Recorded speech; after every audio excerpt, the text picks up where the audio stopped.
Thank you, councillors. Can I have silence, please?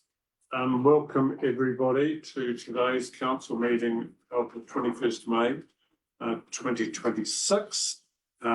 Council meeting concerning the deliberation on submissions and adoption of schedule fees and charges, and the submissions dealing with council's annual plan. Could you please stand for reading Councillor Beer, Councillor Dalakisi, please. Almighty God, as members of the Rangitikei District Council, we give thanks for all the good things of our district and the advantages we enjoy.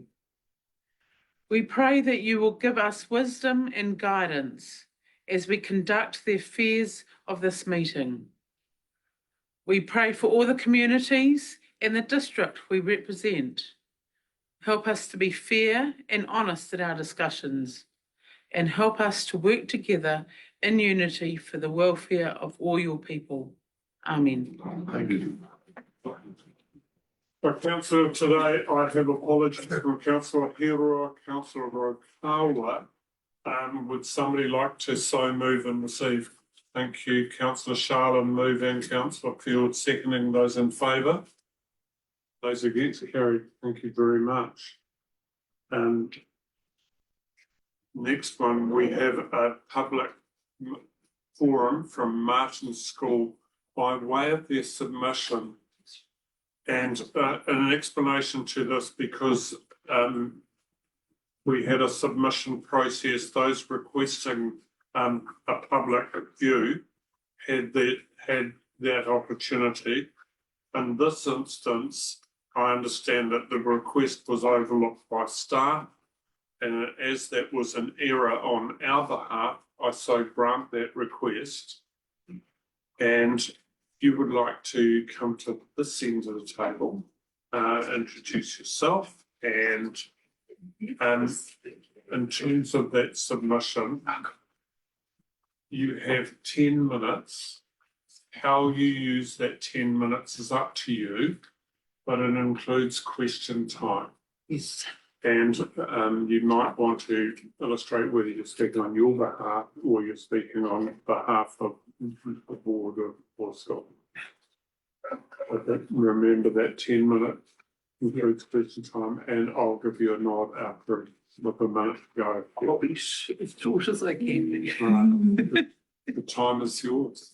Kia ora koutou, ko Briar Dixon tōku ingoa, ko Tumuaki o Te Kura o Martin School. I'm Briar Dixon. I am the principal of Martin School. I'm here today on behalf of our school, particularly our Board of Trustees. As you may be aware, we are in the process of trying to upgrade our large children's playground. The playground is actually, as it stands, in two stages. There was a stage that was put in about 2002, when the original Martin School moved onto the Rangitikei Intermediate School site. And so those two features of our playground are staying, they're still in place. The other part of our playground is, I'm anticipating, somewhere between 35 and 45 years old. It was moved from the old site where our native tree area is now, next to Rainers. And we have staff and parents who said they remember playing on that equipment when they were at Martin School. So it's timely for us to actually upgrade that and replace that particular part. I did discover very recently, because the company that we're working with the design of our new section of playground actually had some plans to put in more playground equipment in 2002, and that was never undertaken. I became principal of Martin School in October 2004 and was never aware that there were other plans that could have been acted on at that time. To make sure that our playground is reflective of what our children want and need, we have a student council at school. They have surveyed the students and asked them what they would most like to see in the playground. We've also surveyed our parent and staff community to ask them the kinds of activities that they'd like to have available to the children. So their voice has gone into the design that's been put in place. We also have a child at Martin School in a wheelchair.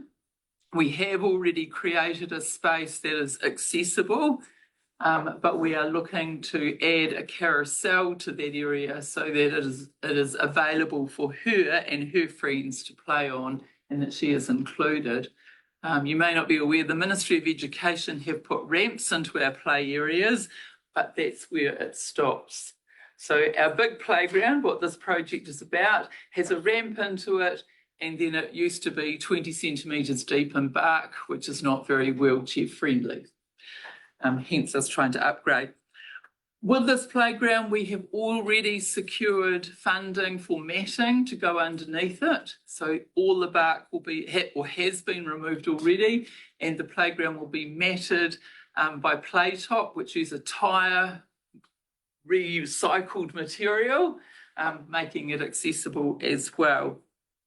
Our school is open to the wider community over the weekends. We unlock our gates at we unlock our gates at about 10 to 3 in the afternoon, and it remains open until 10 to 9 on a school day when they get locked again for the safety of the children while they're at school. The rest of the time, all our play areas are accessible to the wider community, and I quite often will see families that I don't know at our school riding on our pump track, playing tennis or hockey on our turf, and using our grounds, which is wonderful to see because I believe that our school is the hub of the community, and so it's wonderful that people actually do come in and use it. We've worked at our school, we've got very large grounds, we've got a very large environmental factor to our school, but play is really important for our students to grow and develop. So we're looking to make sure that that is up to date, user-friendly, and is actually encouraging children to be outside and active and growing physically. I do understand there are limited funds for a council, and so I know our request is maybe not as important as some other things that council have to provide for, but it is still important for the children in our community, and I hope you can see the value in that. Yes, thank you. Thank you, Brian. Just councillors, you'll be aware because you will have read all the submissions and summary of submissions. You can be rest assured that your submission didn't drop out. It was treated as a submission written. In terms of the recommendation, are you able to indicate really a figure that would either make that happen or not happen in terms of council? The total project is 150,000. At the moment, we have raised 42,000. We are still actively out in the community fundraising. We've got a firewood raffle at the moment. We've got a local business that's going to run a sausage sizzle for us. We have applications in for a grant to Harcourts Foundation. So we are still actively seeking funding. The board is prepared to contribute to this to make sure that it happens. A figure from council, anything in the vicinity of, I would say, 30 to 40,000 would be hugely appreciated to completely get it over the threshold. Thank you very much. Take questions, councillors. Councillor Field. Hi, hello. It's nice to see familiar faces around the table. With the carousel, sounds fantastic to me. Love the idea. This is based around for one child. So when that child is no longer with you, I'm thinking of the long-term care of the equipment. Yeah. How that will be managed? This piece of equipment is for all students, but the child who is in a wheelchair will be able to use it as well. Yeah. So even when she does move on from our school, it will still be a piece of equipment that can be used by the other students. Our caretaker is probably the main person who looks after all the playground equipment in our schools, so it will fall under his umbrella to keep maintaining it. Any further questions, councillors? Councillor Dalgety. Often council's asked to put into the initial capital cost of a project, and then suddenly the question comes up, who's going to maintain that project afterwards? Are you expecting council to put anything in for maintenance? Absolutely not. Our school has budget for that to maintain. We've always maintained our playground, always checked for its safety features, and so that is part of our ongoing responsibility. Thank you. Councillor Beard. What's the expected lifespan of this place? I don't know the answer to that. I'm sorry. I would hope. Let's find us an Yeah. answer. Any further questions for councillors? I'll take the last question. Councillor Deputy Mayor Dave Wilson. Thanks, Brian. Has your board applied to the Ministry of Education for its operational grants? The funding that the board will contribute will come from our operating grant. There is no additional funding for playground. The ministry don't fund playground other than what the board can save. Thank you. And have the board put a figure on that commitment? No, the board haven't. They are hoping to see what we can fundraise and then be the last part to top up. Position that councils often take. Thank you for your time. As you'll be well aware, we're going through a process today, and there will need to be a definitive position taken by council. Thank you. I have produced a letter. Is that appropriate? Yeah, certainly, accept the table document that we need. You're at the time to discuss. You can just circulate. Thank you. Thank you very much for your time today. Thank you. Thank you. Item number 4, excuse me, the conflict of interest. Because we are dealing with a vast range of issues today and by way of submissions, if you have conflicts that you want to register now, fine, but I probably prefer that they are raised when that matter where your conflict comes up.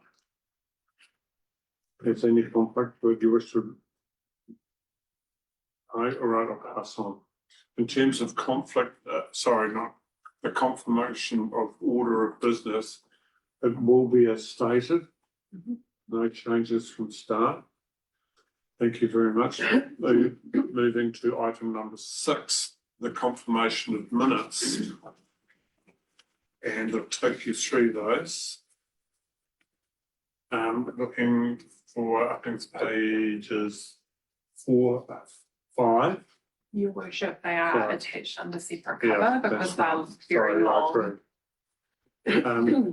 They are attached as separate pages with your agenda. Can anybody have any issues that you want raised? Otherwise, I'll open up my computer back to those pages of the agenda. Does anybody feel confident that they wish to put a motion on the floor to accept? I'll give you a second if you want to go back to your page. Thank you. I'll take you through it. So this is in reference to the 6th of May 2026, looking for alterations and corrections. And I'm just looking for page numbers. Pages 1, 2, 3, 4. Sorry, good.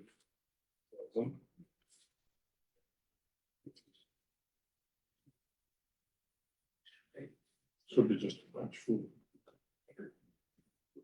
Yeah. Any alterations or corrections? Otherwise, I'll take looking for a mover 2. Looking for a mover, Councillor Wong, we move in. Just looking for a seconder to that. Thank you, Councillor Beard, seconding. Those in favour? To my eye. Thank you very much. The reports for decisions in terms of 7.1, 7.2. I'd just like to give a little bit of an explanation around this. So especially for those online. So council comes out with a long-term plan, but the annual plan is part of that long-term plan process. We're dealing with an annual plan and we're dealing with the submissions to it. As councillors, you don't have the ability to change this unless it is in relation to a submission that you have been given.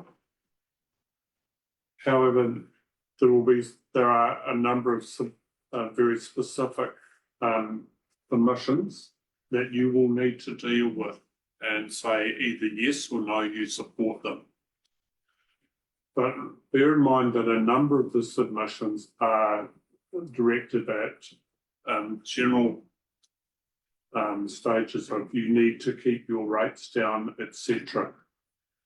And you as councillors can recognise that potentially opens up discussion.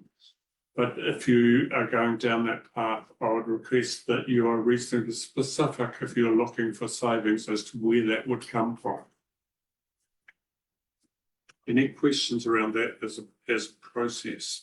Staff, do you wish to add to it? Have I got the script message correct? It's fine.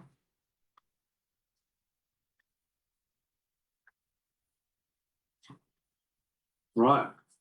Thank you very much.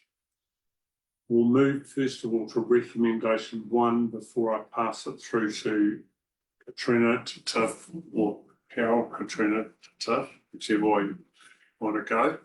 So recommendation 1, the report, the deliberations and the amended revenue and finance policy and raft rates remission policies be received. Could somebody just so move? Councillor Duckendale, Councillor Sharman seconding. Those in favour?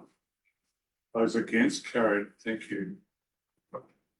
Now, Tiff, would you like to take us through this? I would suggest that when we come to discuss it, that we refer to the collated submissions and take us through step by step, but it's in your court. Yep, of course. Good afternoon. I'll take the report as read, but I will highlight some upfront, just some comments for people listening online. So the purpose of this report is for council to consider all submissions on the annual plan and the concurrent policies that we were also consulting on at the same time, which was the amended revenue and finance policy and the rates remissions policy, and then to make decisions on those submissions. Council is required to produce an annual plan, in the interim years to long-term plans. And for this particular annual plan, there was no significant or material changes. So council elected to consult on this annual plan with the community because we wanted to hear feedback on what their thoughts were for this financial year and what council's priorities were for it. We also consulted on some minor amendments to the revenue and financing policy and the rates remissions policy. Consultation ran from the 16th of March until the 17th of April. We received 48 submissions in total, including 1 late submission. The hearing was held on the 6th of May, and following the close of that hearing, councillors, we have produced the collated version of submissions, which includes a summary of submissions, officers' comments, any actions or recommendations. We've broken that down by topic for the annual plan. So we also included a couple of key consultation questions, which have also been broken down in this document for you. And then we've at the end put the revenue and finance policy submissions and the rates remissions policy submissions as well. And like His Worship the Mayor has said, I would recommend that we would go through those from the collated document with open to answering any questions as we work through. So recommendation 2, that we just formally receive those submissions to the plan. Would somebody like to move that before we progress through? Councillor Field moving, seconding. Councillor Sharland seconding. Those in favour? Those against? Carried. And recommendation 3, we can approve ahead of going through, because really it is acknowledging the submissions and the effort that people have put into it. So recommendation 3, that council acknowledges all submissions made to the plan and amended revenue and finance policy and draft rates, remissions, consultation, etc. And thanks all the submitted for their participation. Also move that as a message of thanks. Looking for a seconder to that. Councillor Bucknell seconding. Any discussion? Put to vote. Those in favour? Those against? Motion is carried. The next recommendation, you would need to understand and go through section by section, and if you would like to take us through, you might wish to open those with your computers and change to the, Officer analysis of submissions, thank you. starting from page 1. I would also suggest, councillors, that if you are referring to a submission, that you name either the submission number or the page that it is on in terms of your submission.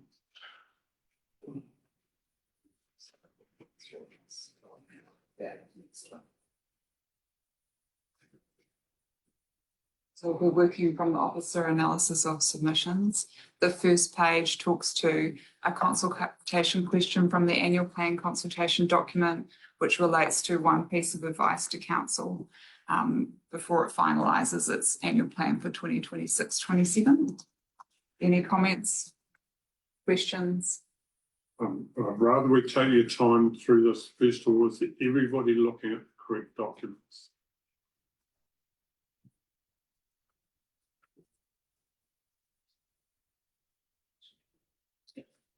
So this was an opportunity for submitters to provide some general feedback for council to consider before it finalises its annual plan. We had a raft of responses for this, which I've bullet pointed out for you, and then just some officer comment on those submissions. I'm happy to run through key themes if you would like, but there are no specific recommendations or actions from this. So councillors, first of all, any questions to staff around those bullet points? For instance, there's a bullet point on looking for cost savings on fuel, etc. Any feedback from the chief executive or staff with regard to those sorts of matters, or any one of those bullet points? What's covered in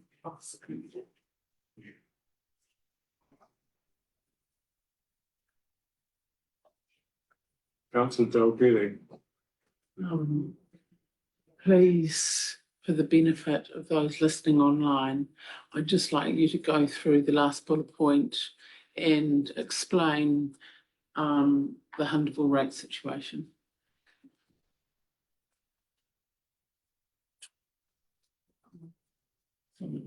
Through the chair, would you like me to respond to that? Certainly. Cool. So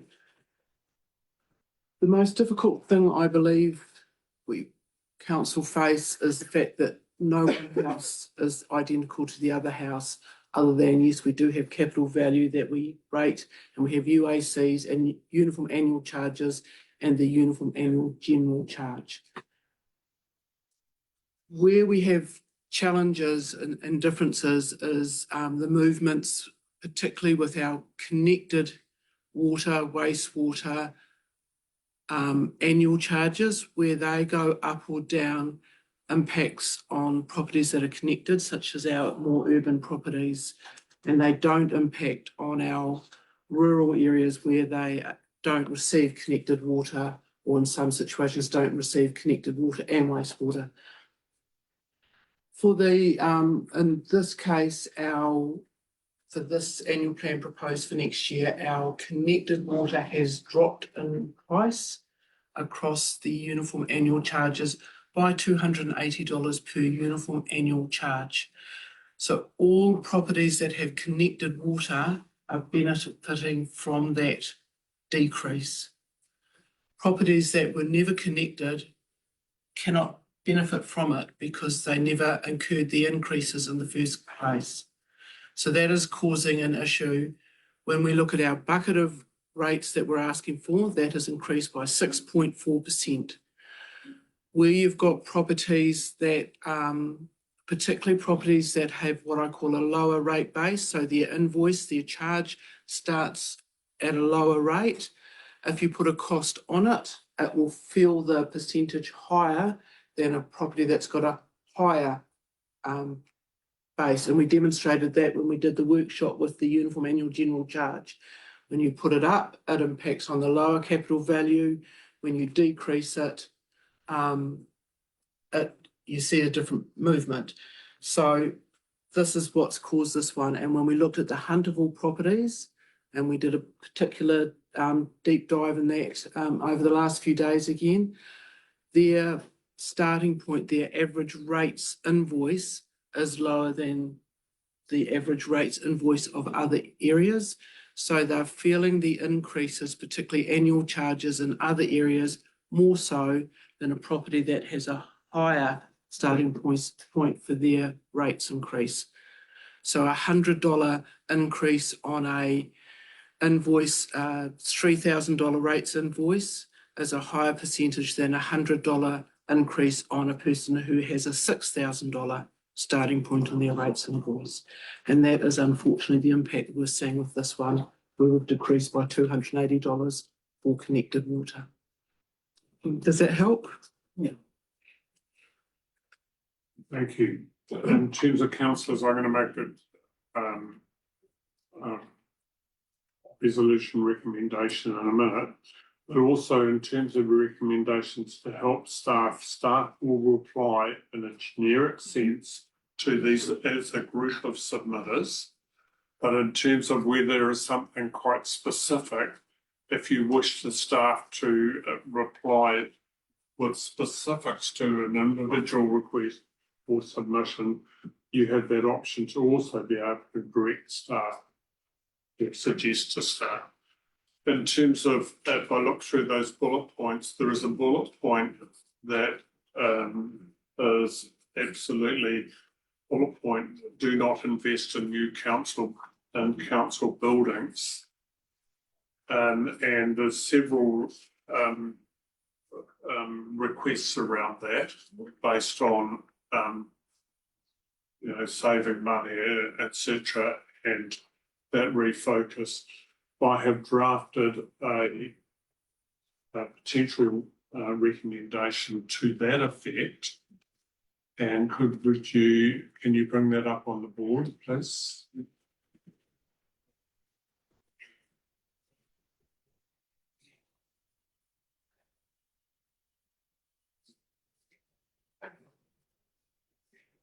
So all this is doing is saying that with regard to the Martin Civic Building project, that that we workshop that and potentially consider it. Doesn't say that we're not going to do it at all.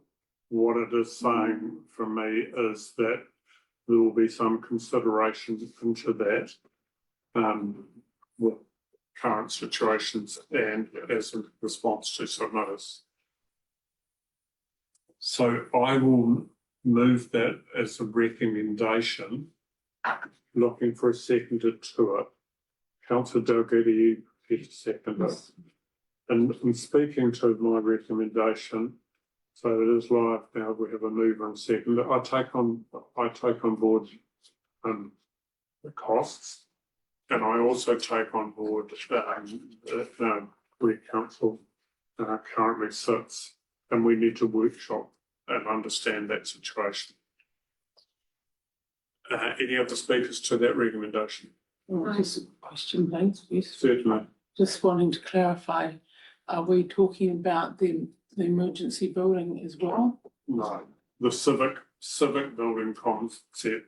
So the building, the committed building to the civil defence unit, which is a standalone building, is a separate issue. And I believe that we need that building with the number of civil defence emergencies we have and our ability to deliver to that community on that basis. Yeah. So I need the Martin Civic section of that building. Any further questions or speakers? Councillor Dalgety.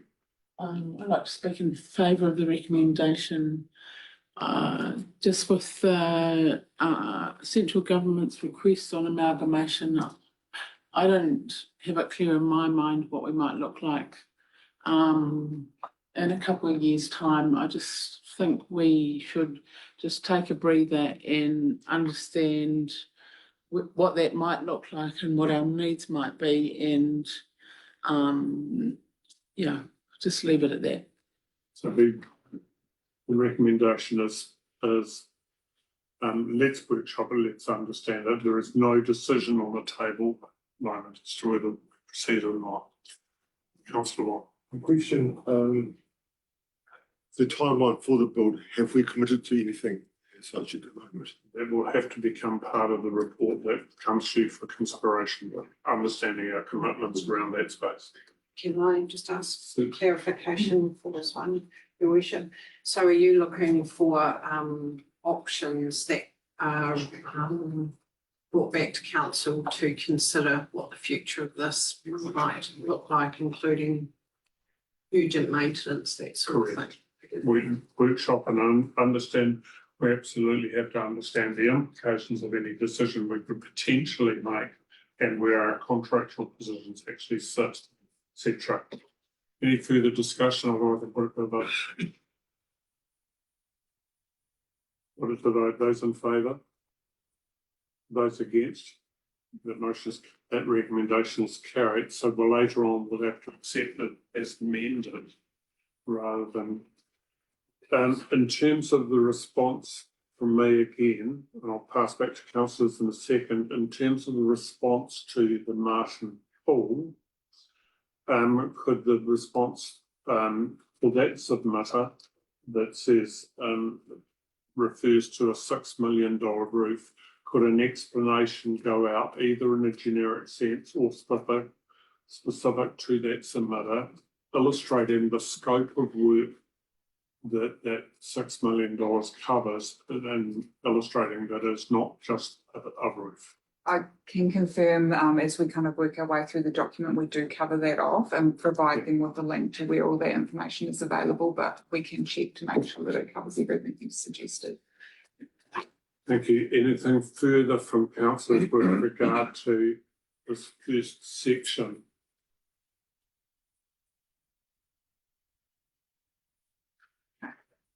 So we'll move forward onto page 3. Thank you. Which was a question posed through the consultation document, just testing people's general thoughts on the rates increase and their level of comfort with it. We've broken down, officers have broken down responses based on whether people felt it was too high, whether they felt it was acceptable or whether they were unsure. And then just some key comments from each of those. So of the 19 people who proposed that it was too high, there were some key things that they cited throughout their submissions, which were things like affordability, cost of living, where council could otherwise focus money or find savings. Of the 11 submitters who felt that it was acceptable, they acknowledged council's efforts to bring that rates increase down and a desire to kind of understand that council had services to deliver and that these costs, that those costs of those services were increasing. So obviously there's officers' response there, but there's no specific recommendation or actions proposed by officers at this stage. Questions there from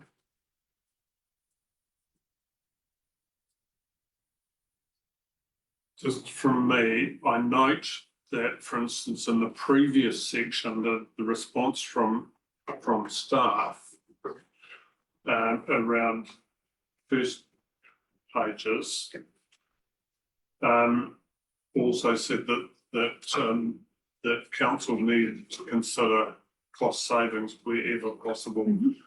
I presume that similar line applies to this section as well. Yes, and we can of course include that in the response as well. I can update that. So does that indicate to me that council staff, wherever possible, in finalising the annual plan in June, will look to consider further savings if possible?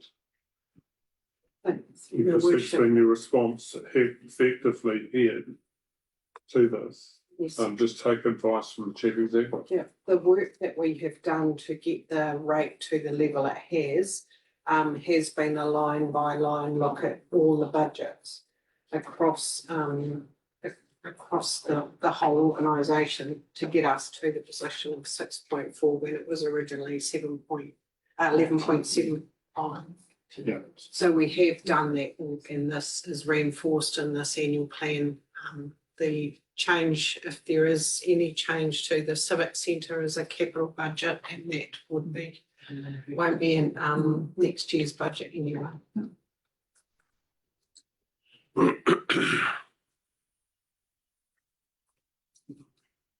And councillors happy, or can we move on to local decision making reform? Sorry, Tiff, I'm No. jumping in here. You should be leading this. Is there anything you want to say in that section? So we'll move to, then we're on page 5, which is local decision making and reform, which is timely. So I provided a breakdown just in terms of the responses that we received. And I guess it's fairly reflective of the fact that of those that did respond, they felt there was value in local decision making and there was a difference for that lower level, that town or community voice to be heard. Aside from that, happy to take any questions. Councillors, I'm just aware that some of you may have made individual questions or notes against a specific submission. You need to make sure that if there is an element that you speak to it. I don't really want to get to right to the end and then have to go back, but I'm prepared to do that if I need to. Okay. And then for you, just wanted to confirm that there was an action identified for that topic, which was be that we would consider that through our strategic framework review, and to clarify that those actions don't result in a direct change to an annual plan, which is why it's not a recommendation.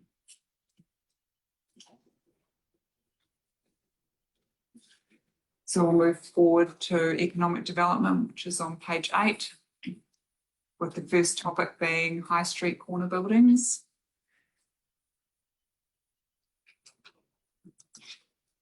And there's an action there provided by an officer as well, which is the officers provide an update to the community about the buildings on the corner of High Street and Broadway at the conclusion of the due diligence process, which is indicated to be end of June. And question for me, will that update absolutely clarify an ownership? Because that's been a couple of the submitters questions. Questions from councils here. Sorry, the ownership of the buildings on the corner of High Street. is it what people are? There are a couple of people. Okay, so we can clarify the council still owns it until anyone else has purchased it. And those submissions also said sell them or put them into private property developers or whoever, and we've made attempts to do that.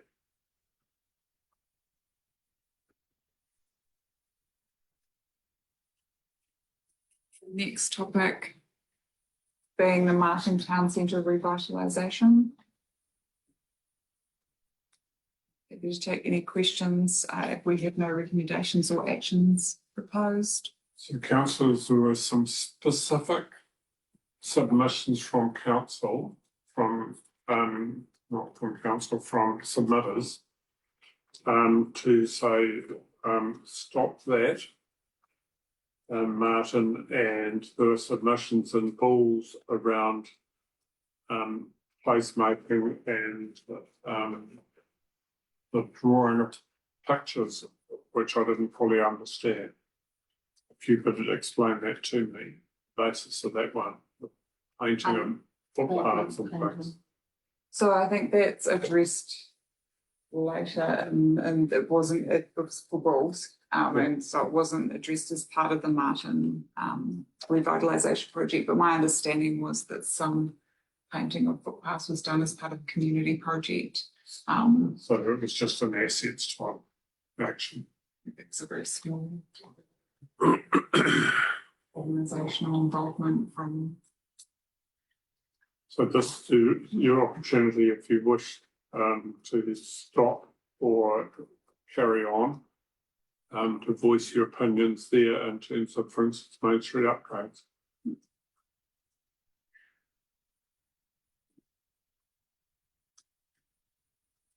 We'll move to page 10, business after 5 events and wayfinding. Any comments or questions?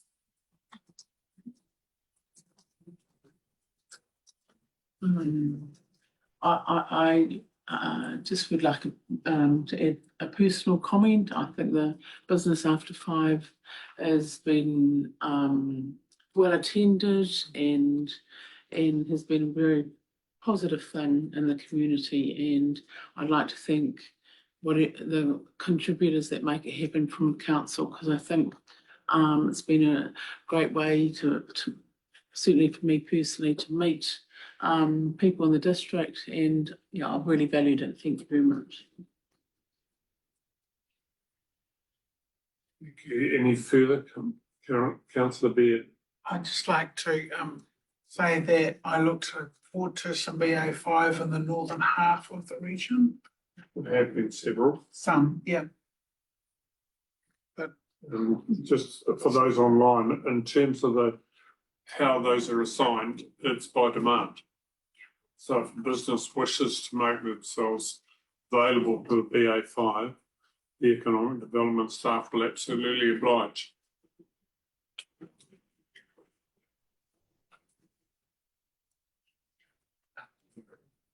So we'll move to the activities. So of finance, with the first topic being affordability. Not sure whether Blair wants to provide a soundbite. I think through the chair, the key one, which I think we've just touched on earlier, was Hunterville. That was very much a difference due to the connection of water.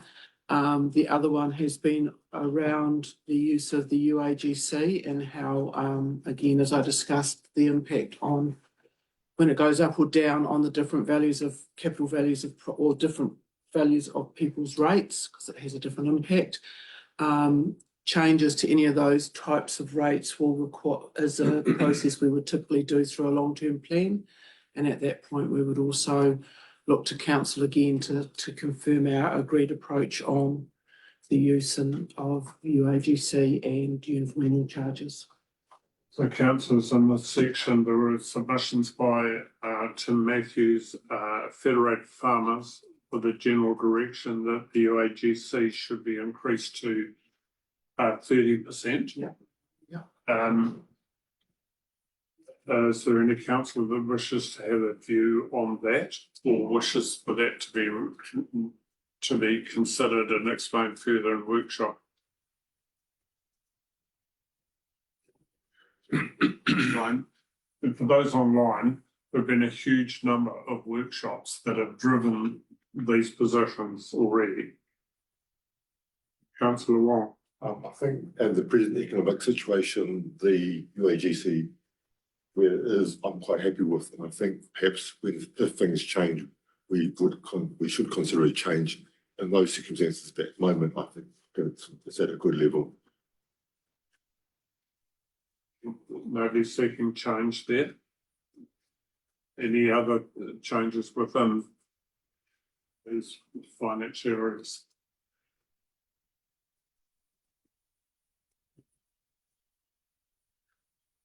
And I would just like to clarify that if we're moving through the finance topics, that we have just outlined that there will be a rating review coming up for the long-term plan, and so we can flesh out some of the matters that submitters raised through their submissions as well. So I'll move through finance unless there are other topics in there that anyone wanted to comment on. And we'll move down to topic 5, which is on page 16, which is the funding request from the Erewhon Rural Water Scheme. I think before, I just would like some clarification on this. Because the request from the Erewhon Rural Water Scheme request Jock Stratton and the committee was to increase the capex to $5 million to be debt funded. But I'd like the council to understand how that scheme works and how that $5 million, whether it would sit there as a facility for potential drawdown, or whether it is actually a loan that is immediately generated back to the scheme. And if it is, then should there be a reflection on the income stream associated with that, and how does that appear in our finances? Sorry for a range of, Right, I think it's very important that councils understand and the community understand that this isn't a gift of $5 million.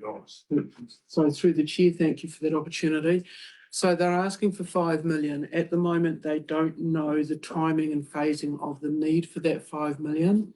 However, if we do not acknowledge it in the annual plan, they can't go to tender to get the best value for the package of work they need to do.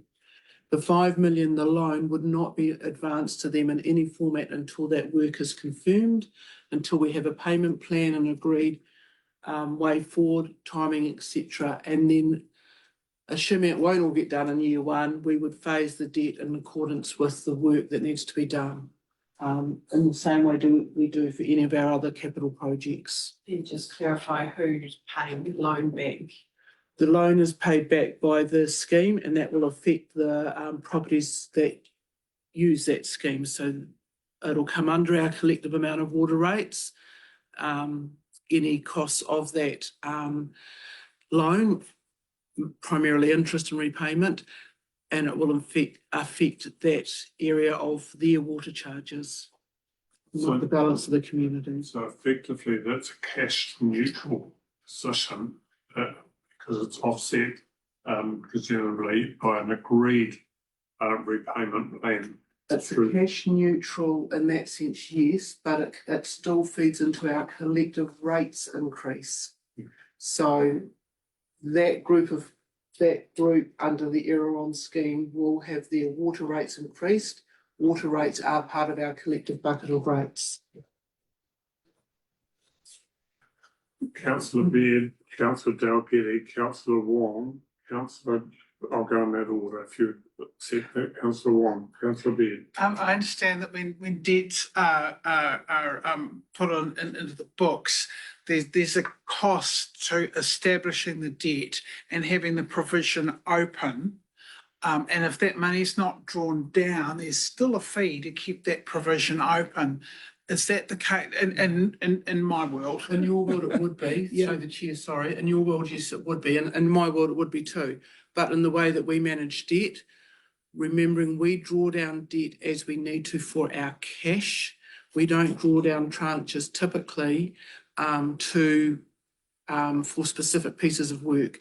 So the cost, and we don't have a open bank facility like an overdraft either, because we have no need to.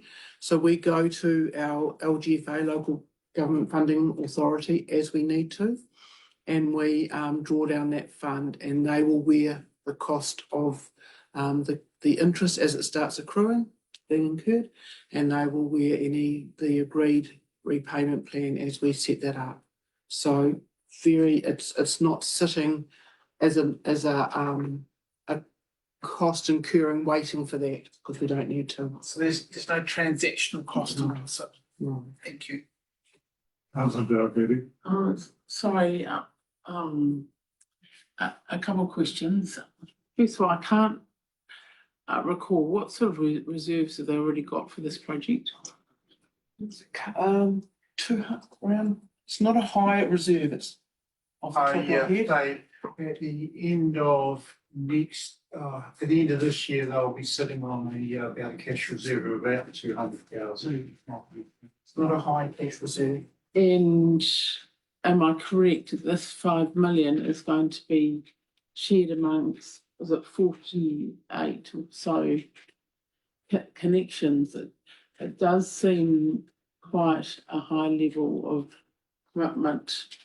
Yeah. And I don't know that all the scheme holders know about it. You know, we don't know, there's a whole, I've got questions on that sense. I can answer some of those questions. They have an operating committee. Yeah. And I've been assured that the operating committee have made the membership aware of their proposed budgets. And they have already agreed in principle to some further increases in their water rates, which they believe will cover. So in my mind, if you're taking 5 million divided by 48, that's 100,000 per connection.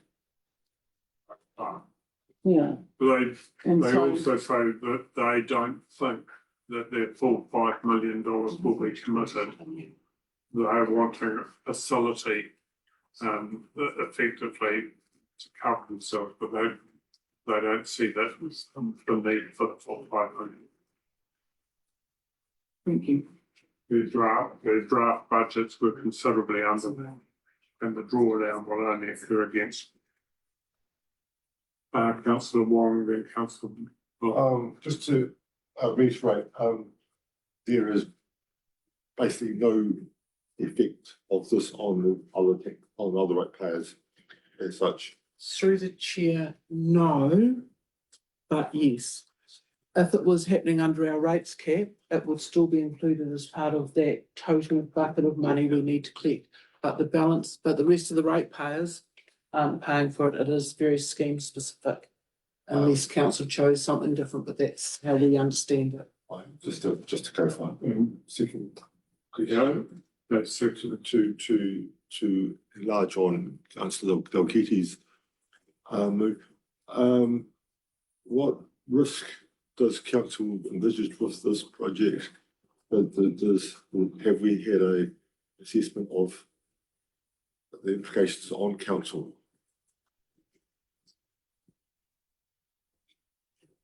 Through the chair, I'm not quite sure in what way. So if it turns out to be a rate, like so they go ahead with their project, let's say it's over 10 years, that capital program of work.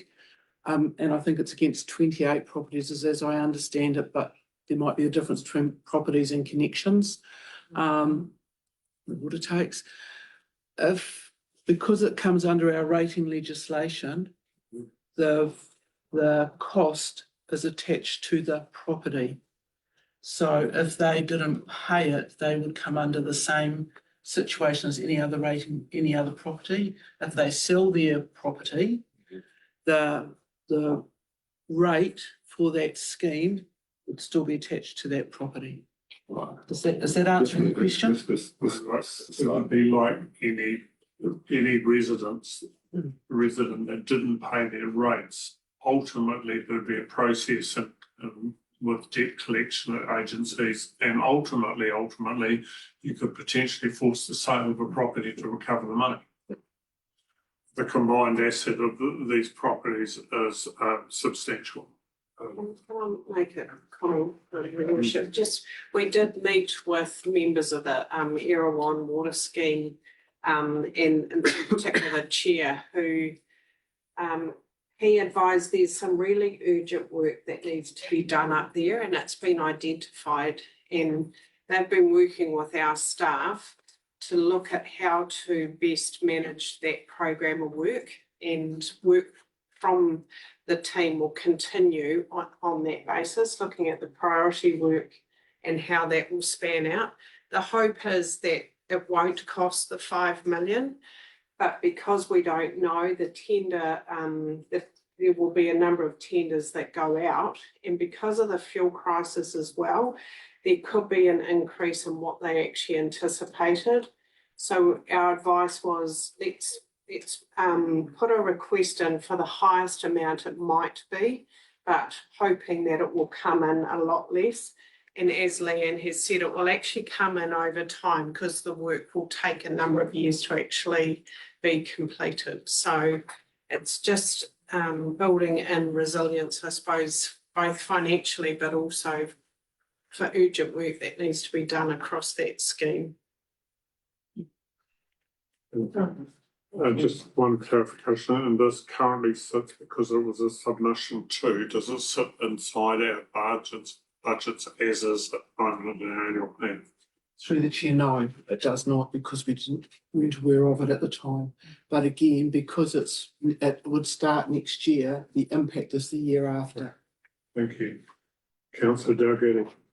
So, I mean, all we've seen is the submission. Are staff comfortable that they've had enough information put in front of them that this is a project that we need to be backing? I totally value that these schemes are vital for the farmers in the district. So have you got enough information to in front of you that we should be backing this? Yes, I've seen the schedule of works that's been proposed and how it would be parcelled up and in the order of priorities that it needs to be done. And we're now working through that next stage with them so that if this is granted, we can assist them to going to tender in July once the annual plan's actually finalised. So the answer is yes. Yes. If they do nothing, the scheme has a high risk of failure. And so of that degree, there are sections that are difficult to repair, certainly, but they have to be repaired. Councillor Moore. Could I clarify, having been on this committee for the past 3.5 years? Thank you. This project has been talked about for more than my time on the Erewhon Water Scheme. Originally, they applied for funding through the Rural Infrastructures Fund, which they thought was a fund rather than a loan. But as it turned out, it's turning into a loan, which is going to cost more to borrow from than borrow through council. So it's pivoted from being funded by the RIF into being funded by council, which is a lot simpler and a lot less costly. So the work for this has been ongoing for over 6 years, I believe. And as at these public submissions, the chair of the committee had said all of the committee had been aware of this project at this stage, but to go right throughout the whole project, they still have to go back to the rest of the scheme holders. So the actual how this project works out is still in a fluid situation. So this is only a request to give them direction as to what they can plan for in the future. So, Councillor Beard. I'm aware that, I mean, I don't know if very many of you know anything about pipes, but 40 bar is incredibly high pressure for a pipeline that size, and that presents a quite challenging. It's quite challenging for the group to figure out how to manage that. And one of the things around that is that they've identified who could make the pipe, but then it will become an efficiency issue for the company to get the best price of them. They want to line up a few jobs that produce in this very specific manufacturing line. And so to have the budget at that level means that they don't have to come back to council and say, shoot, we've got to get this right now. It's giving them the provision, the facility to be able to act upon it when the time is most propitious. What I might do is move to recommendation 5, bypassing recommendation 4 at the moment, because I think 4 needs to be dealt with after the fact. So recommendation 5, that council does or does not approve the 2026-27 annual plan budget to allow Erewhon Rural Water Schemes Capital Works Program to increase to 5 million, noting it will be debt funded. So we're just effectively discussing this motion.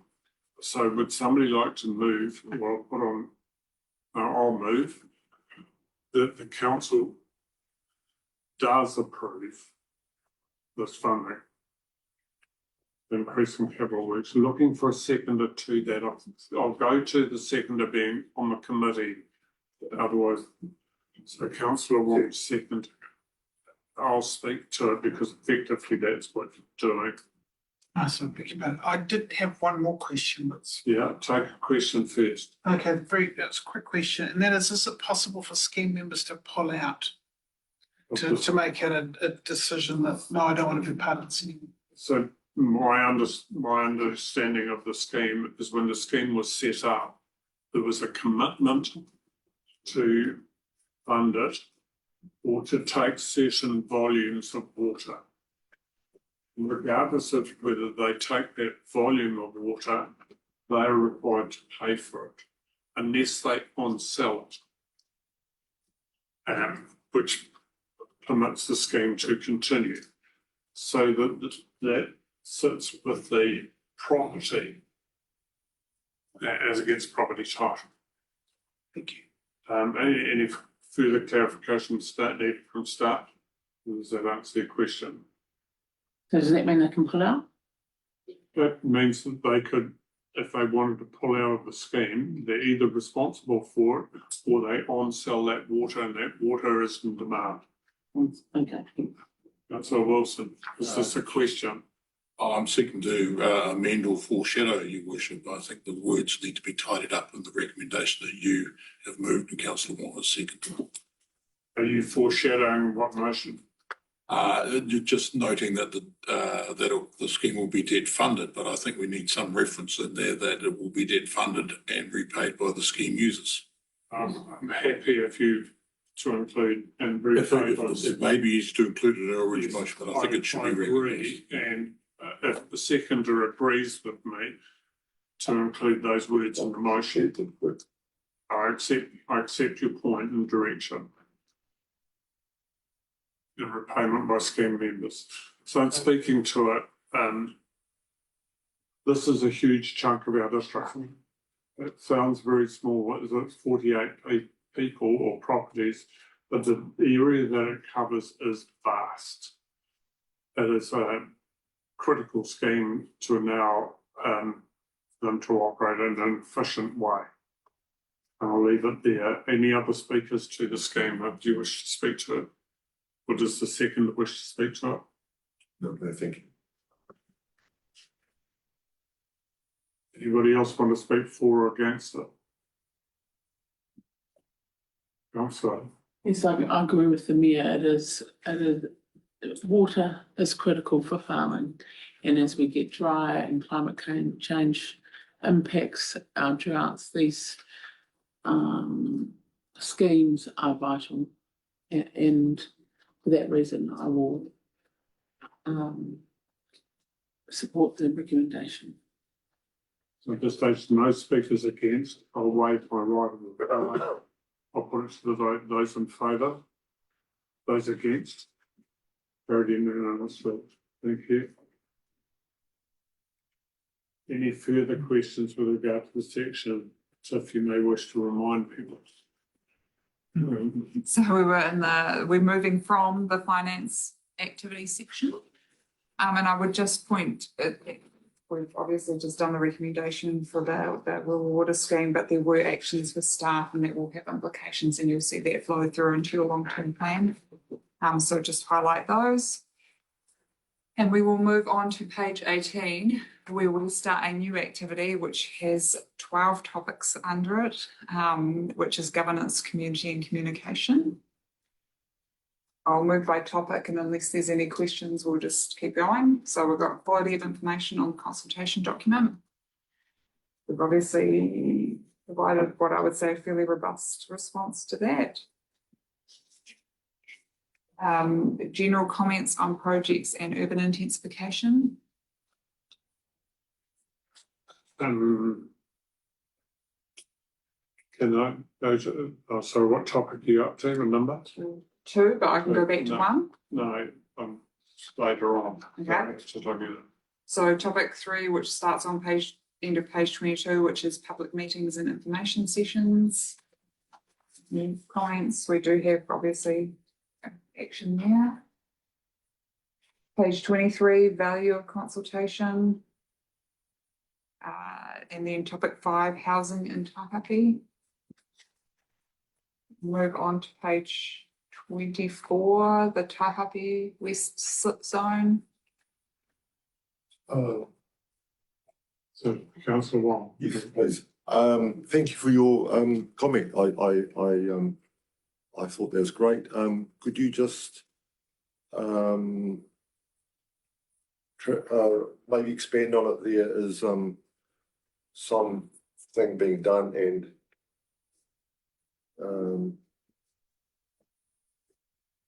some work's being done on that and something that's going to come to us at some stage. So I can clarify. yeah, could you If just I get it wrong, yeah, just expand a little bit. So we, following kind of the community feedback that we'd had, and the work that you had done, we have explored options for doing some further monitoring. And then from that monitoring, we'll get a report, which we will of course come back to council to share kind of what the findings of that report are, and then maybe next steps depending on what the findings is as well.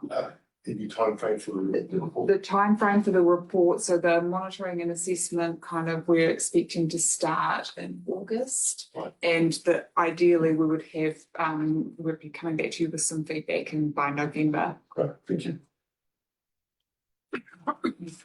Question from me within this section. There was a specific question on the West Taihape slide. And the request was for $250,000 to be included in the budget for drainage. I would like the information go back to my understanding, and I've asked for staff direction was, but my understanding that the lateral drainage was put in.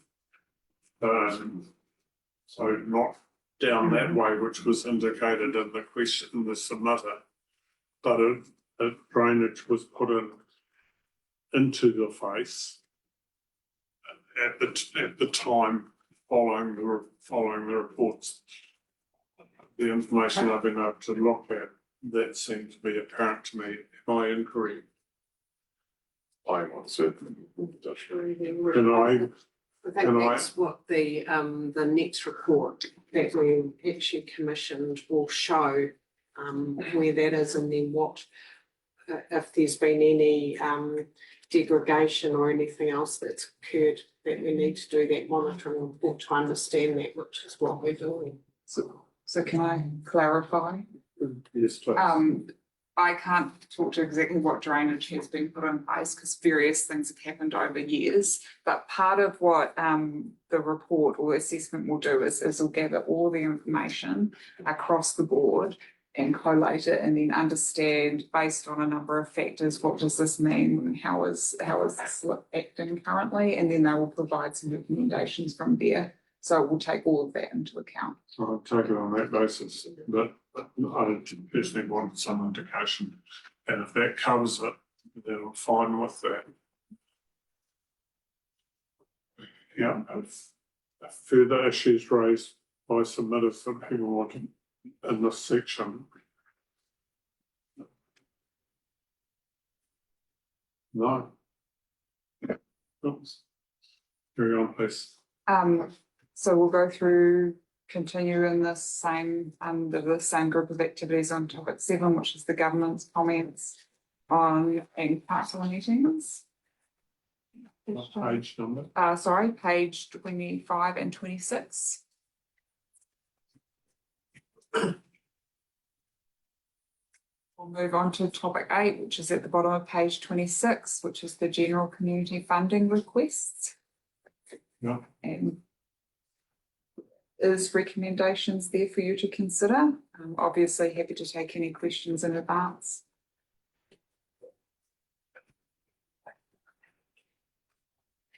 Councillors, I just want to make sure that you're up to speed as to where we are and what we're dealing with.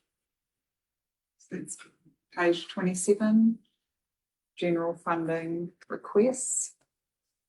These were received from the Taihape Community Board, and then the Bulls and Districts Community Trust.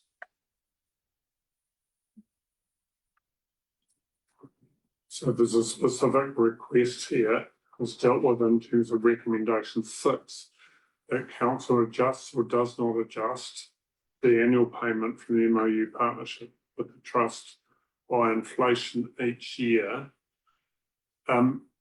The question from me to staff, and I think this has been dealt with by way of workshop, but was there an inflationary figure at all put in against the CPI or an inflationary figure against an increase? The budget as a whole was inflated. I would have assumed, but I can't put hand on heart that would have inflated at the same time. That's my. I would have thought it did. Yep. So is the answer then, if we do not adjust, that it is in effect inflated each year? Would be my understanding. If I could provide some commentary. So we haven't been inflation adjusting the payments we've been making to the trust each year. So they've received the same amount since 2021. So this should be a straightforward tidy up of confirming that we should be inflation adjusting that moving forward. From our finance perspective and the way we do our budgets, that gets done automatically. It's actually more manual to not inflation adjust it every year. So to get to where we need to get to, do we say that we do adjust? That would be my It's officer a little bit of a recommendation. mixed message here. I'm just want absolute clarification. From a finance point of view, I can't answer how the mechanics of the payments because I'm not at that side. From a finance point of view, we inflate all of our budgets by the agreed CPI, which we would have workshopped at the time. And it sits within those budgets. Correct. So Sorry.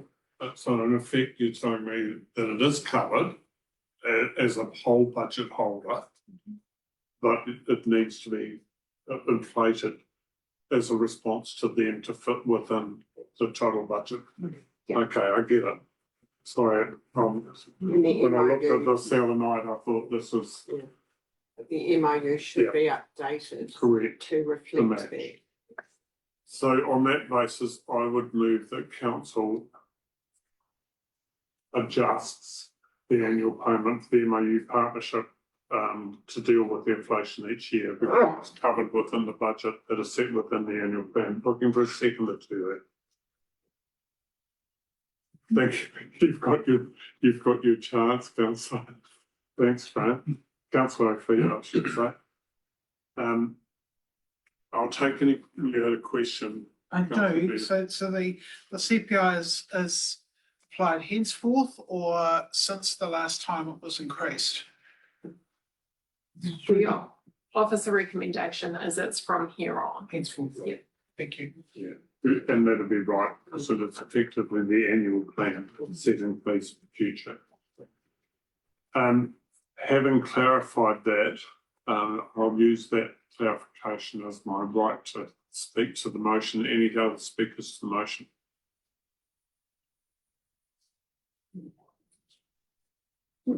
Councillor Dalgety. Oh. Yeah.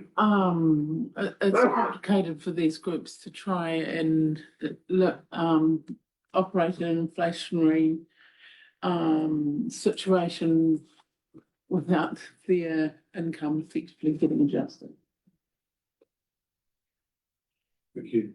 I just a little bit of a word of warning here, and it doesn't go against my motion at all.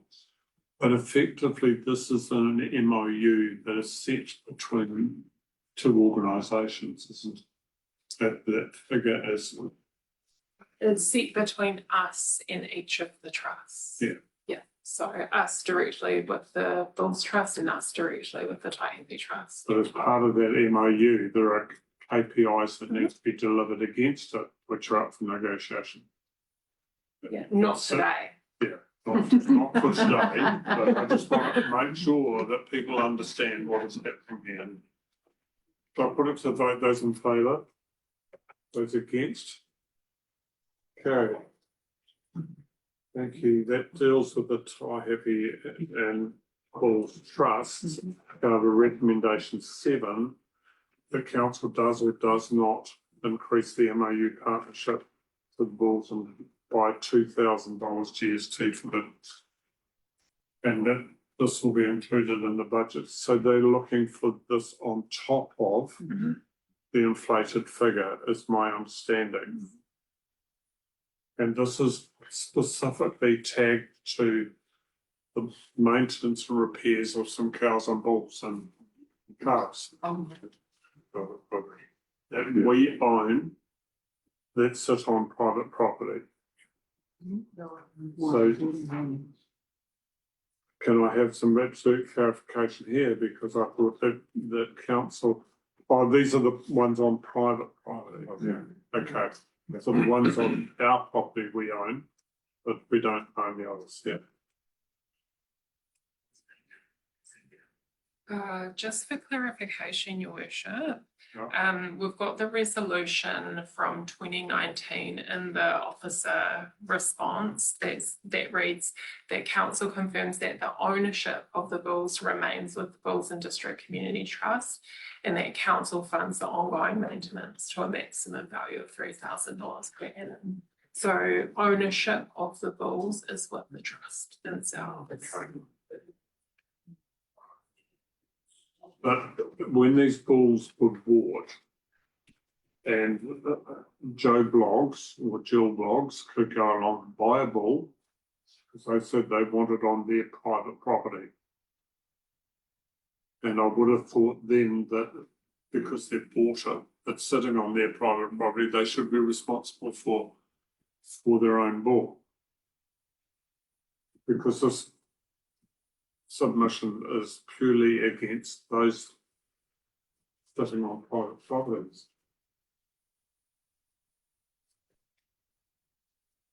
Do you have enough information or is clarity needed here? Councillor Sharon? Just a point of clarification, did you say that the bulls are owned by, all the bulls are owned by the trust? Even if they're on private property? Only on the private property ones, not on the... All of them. So the resolution was council confirming that the ownership remained with the community trust. Was it? Whether on private property or council property.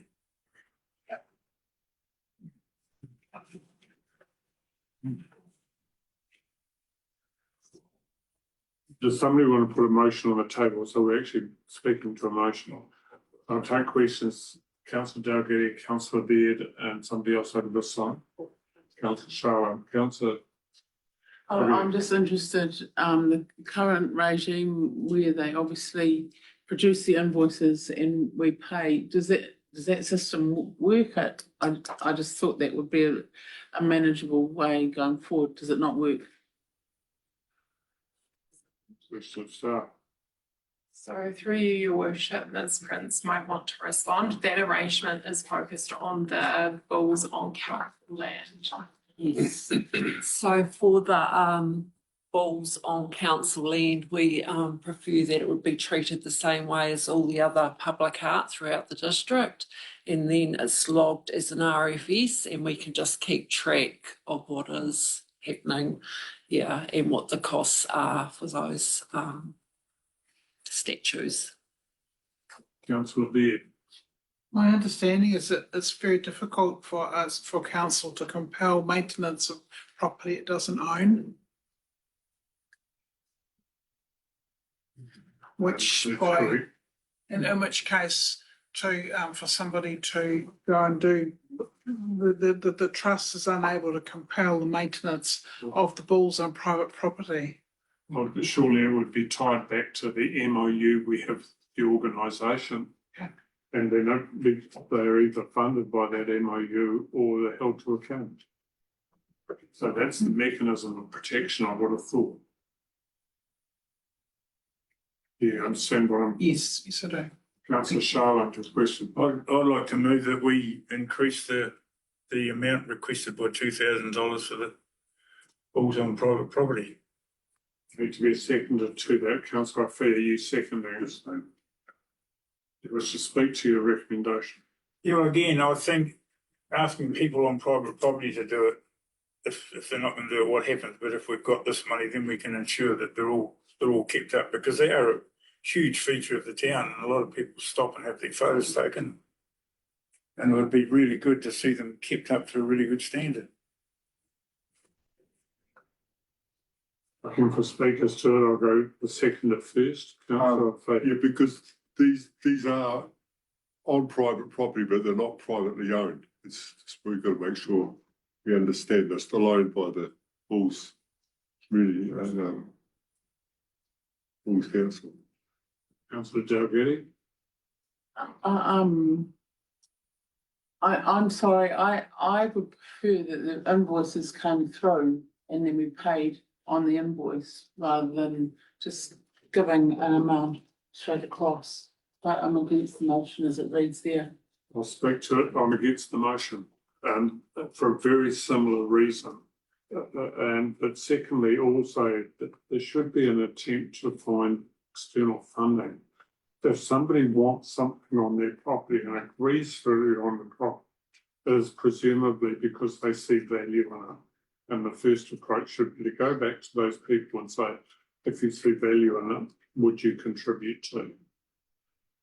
Okay, 3 speakers, or 2 speakers for, 2 speakers against, I think. Councillor Wilson. Speaking against this motion, because to me, look, there's no doubt that the balls and things are iconic. I mean, look, I think we're all in agreement with that. The issue that we've got here is this is a matter that should actually be taken into consideration with a formal review of the MOU that is in place between the trust and the district council. Now, I'm not sure when that next review period is, but it would need to be tidied up as to what the responsibilities are within that the MOU, and if the responsibilities are to maintain the condition of all the bulls, irrespective of where they sit, then the request may come that some additional funding in the MOU is required. That is the place to have that conversation, not here as a one-off request for additional funding to it when we don't fully understand what the MOU currently entails or when its next review period is. So I'll be speaking against the motion purely and simply on that basis. So there are 3 speakers against, we've had 2 speakers for. Is there any further person who wishes to speak for? Go back to the right of reply. Councillor Sharda. Yeah, now listening to Councillor Wilson, I do tend to agree that we probably need to look at the MOU again and get it finalised and see what we can come up with. Sorry, Councillor Fee, you can't speak again. So that is quite proper. If you wish to vote against your own motion, that's fine. But I'll put to the vote. We expect 3 speakers for, 3 speakers against. Those in favour? Those against? The nays have it. That submission is lost. Does the Omatani board come into this group then? No, it was only. Yeah, it's an excellent. Just through the chair, can we go back to that, and now, is there a follow-up action on the MOU with the Bulls Trust? We would have to deal with that as a separate item, not to be dealt with today under submissions, but we can take it as an action that needs to, for discussion, recorded on that basis. Is that okay? I can probably provide comment, your worship. I'll be reviewing it before the start of the next financial year. The difficulty you might have is if there's a request to increase funding, that you would have to do that after you've already made your annual plan decision, so it would become unbudgeted expenditure. Back to you. So, Okay, so we'll move on. We're on page 28, topic 9, local government elections. do you remember these well, councillors? Page 29, topic is customer services and relationship with iwi. There's no recommendations or actions following from that. Topic 11, publications. We're on page 30 now. Topic 12, social media, just bottom of page 30, start of page 31. And then we're moving into the infrastructure activity. Just before you, because you've rattled through the iwi one, Sorry, I can go back. does anybody have any questions around those submissions? Just want to check, that's all. No, carry on, please. So we are now on to the infrastructure activity, which is page 32, and there are 6 topics, starting with topic 1, stormwater. Happy to take any questions as we go through. Page 33, topic 2, wastewater.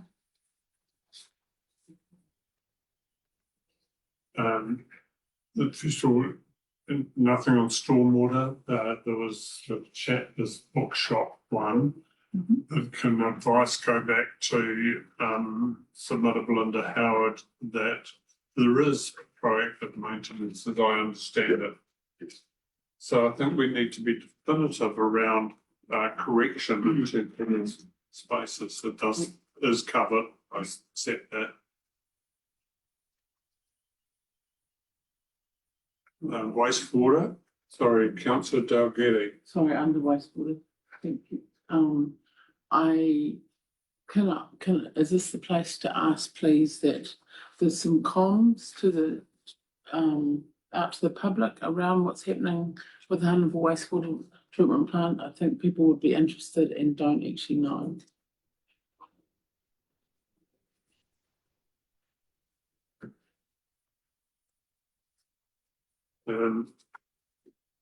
Moving on to water, are we? Yeah. Multiple submissions as expected against Martin Water, but also questions around what happens, how does the restructure of water entities come into effect? And the responses are given, I think, but take anything there. Is anything within the water?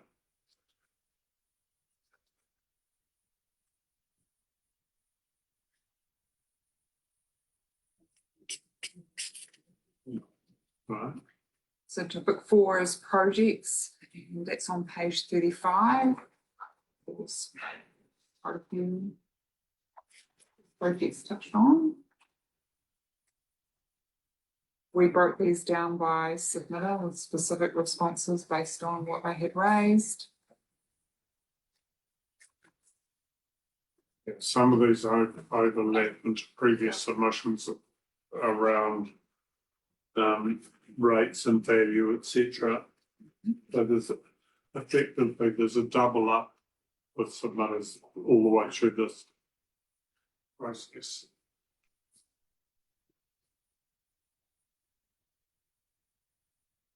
Questions on any of the matters raised through projects, or we will move on. That also comes into the Martin office community building that we've earlier made a recommendation. Yeah.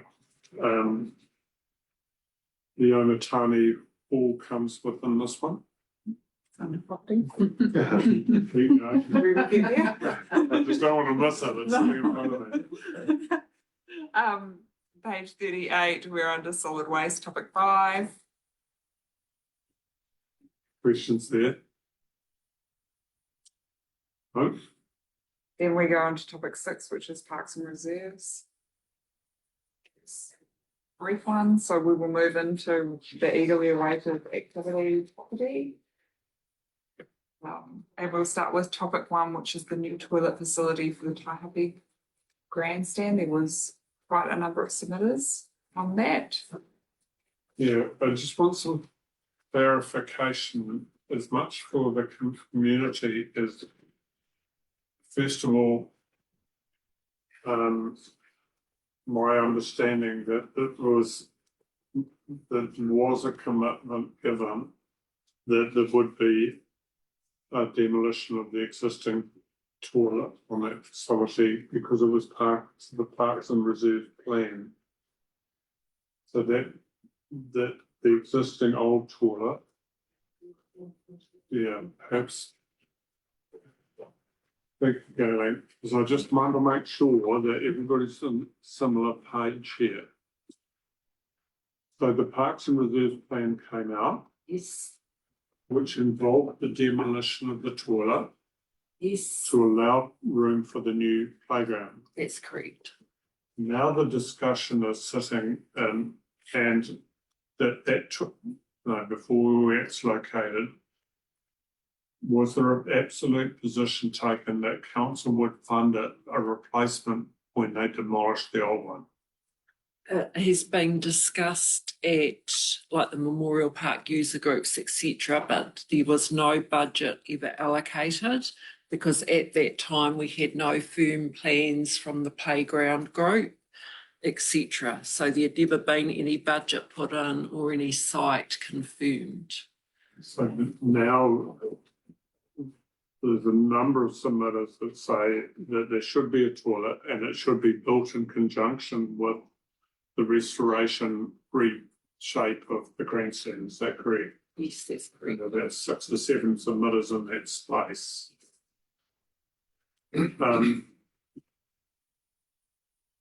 Was there a figure put against that specifically? There is, there's 256,000 is what they had requested. That's what the request was. 56. 256. Sorry, 256. But that's the other day, converted figures. 256,000 is their request. But have we got a costing, because this is for a replacement, this isn't about a request for a cost. How real is that figure?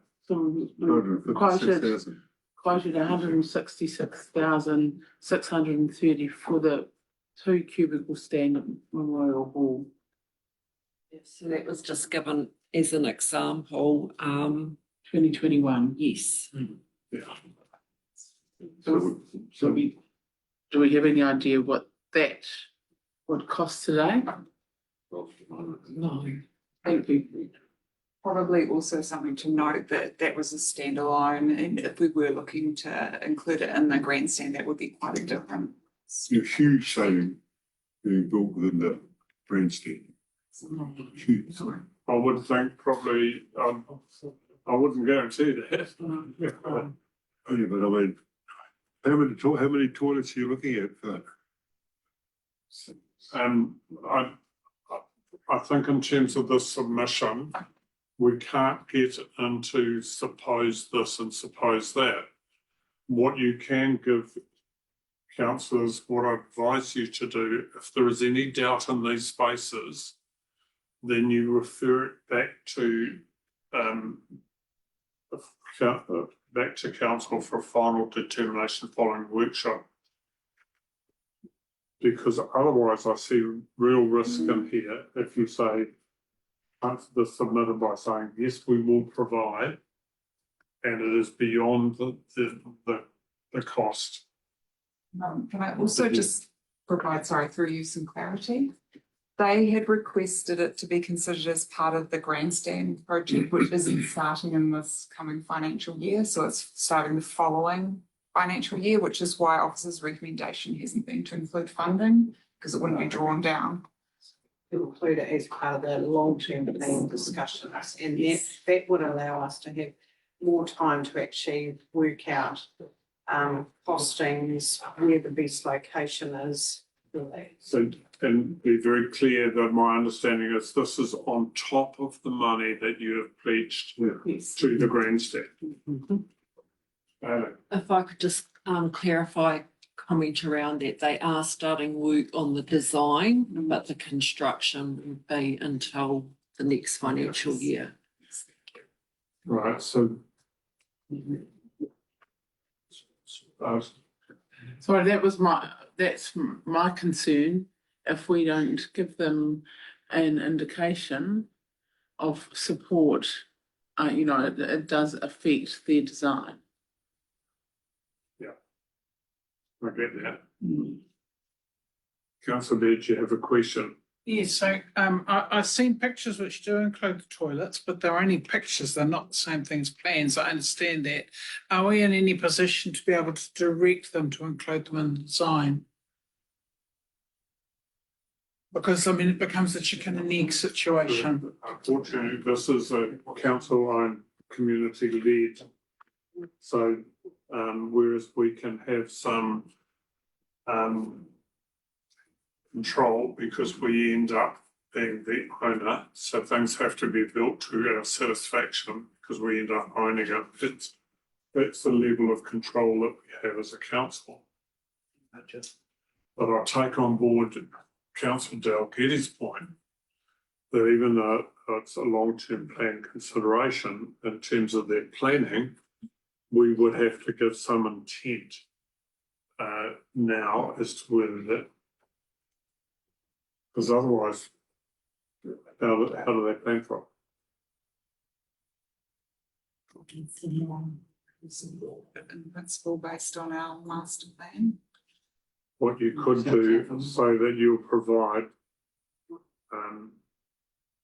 you'll look to budget 256,000 as part of the long-term plan rather than the annual plan, is what you could do.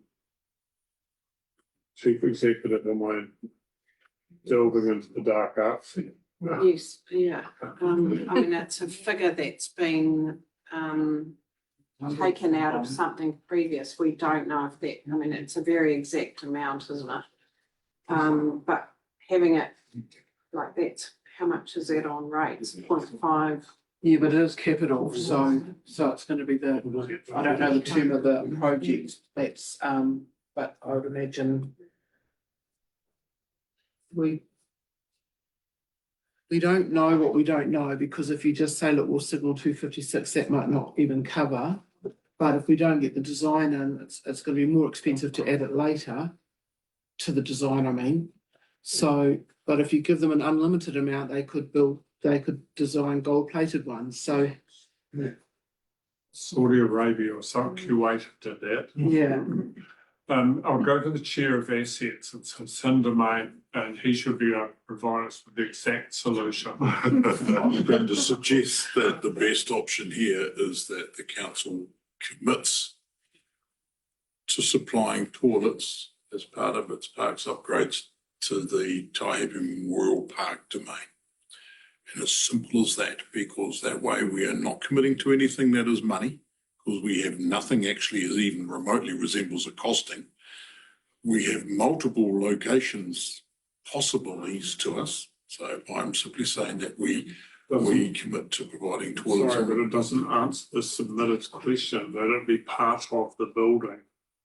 So the commit. Well, in that case, I'll move a recommendation that no toilets be part of the grandstand. I'll second that. Without any information. I mean, how do you do that? How do you commit to something you have nothing on? You've got no plans, you've got no designs, you've got no implications, you've got no idea about fire, egress, regress. There is nothing for us to be considering the worst. I'm sorry.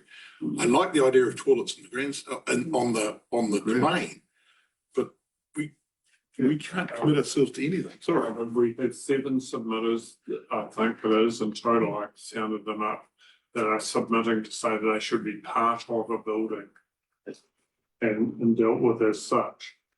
Can that be at the end of a building? Yeah. Not in the building, if that makes sense? Well, however associated, but I have to be able to answer the submitters. That's one. Could I modify councillor Wilson's motion and add that we would take into consideration that the toilets could be built in the grandstand upon viewing the plans?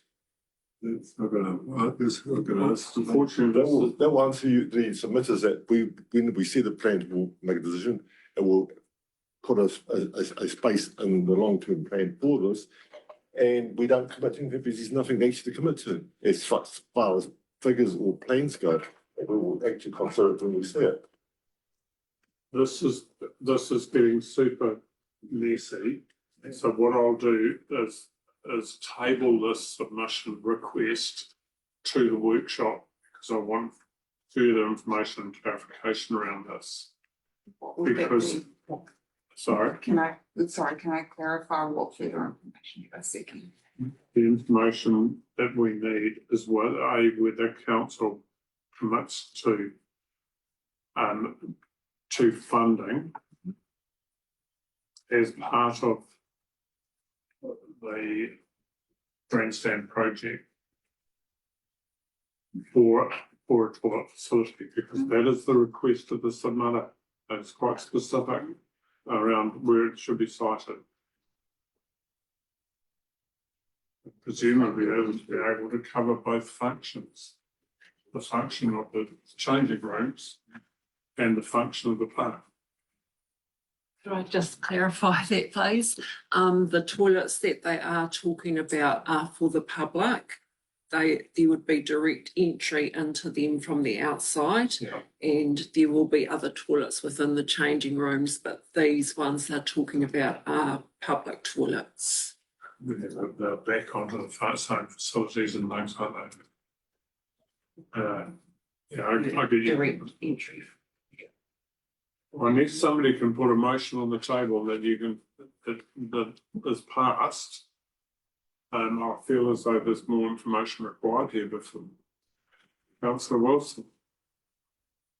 Based on your comments and the fact that the submitter has requested $256,000, which is a very specific number. In an effort to move this on, can I recommend, make a recommendation that council commits to $250,000 to facilitate public toilets on Memorial Park? As part of the long-term plan. Whichever the space could do it, because I mean, we did commit some years ago to replacing those terrible, as we've heard, to bunker style toilets. It's not in dispute.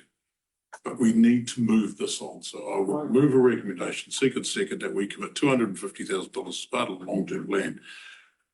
Or annual plan to put toilets, or to consider putting toilets on Memorial Park. If we're seconded to that. Councillor Dougherty seconding. I've got a question. Well, that was that'd be a question, but go ahead. We don't know the background to that 256,000, so I feel a little bit uncomfortable. Just going with that requested amount when we don't know, will that actually build the toilets? Hang on. Yeah. Look, Yeah. I've got a motion on the floor. I need to either have a seconder or the motion lapses. Second, The seconding, okay? Can we substantiate that 256,000? Is that a question? Yeah. The mover is saying to facilitate, So the 256,000 has come about from a quantity surveyor providing the information. But at this stage, they still don't have the detailed design, like that hasn't been compared, but the figure has come from a quantity survey. Thank you. Okay, I okay, understand. so that answers the question. So we're going to move in a second, I go, speak to your motion, please, sir. As worded, but I'm happy to include the words up to, if that would help the question raised from Councillor Dalgetty. The seconder agree with the provision of up to. yep, sure. Okay. So do you wish to speak further? Yeah, now that it clarifies the 256, which was the specific request from the submitter, which I'm happy to.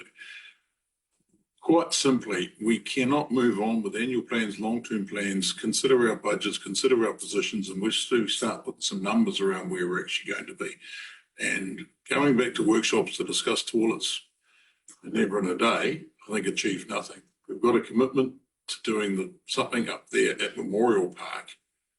Where it's located is a further discussion. But if we commit at least the sum of money to the project and to the need, then at least we can actually finalise some of our annual plans and long-term plans to help facilitate moving it forward and get it on the drawing board. So I think this will allow us to do that. I'll speak this, and I speaking to this as I agree with the motion. But any other speakers to the motion, either for or against? Councillor Baird. I just have one question, and that is where do design costs, what design costs fall in this situation? So someone's got to design however many toilets for the grandstand, and that's going to cost money, and we can't draw down on any of the $256,000 until it's in the long-term plan, which isn't until next year. Yeah, so just part of overall design, and that's what they're committing to. Any other speakers? What's the vote? Those in favour? Those against? Motion is carried. Thank you. Now, we have the onus, I've been waiting. We know.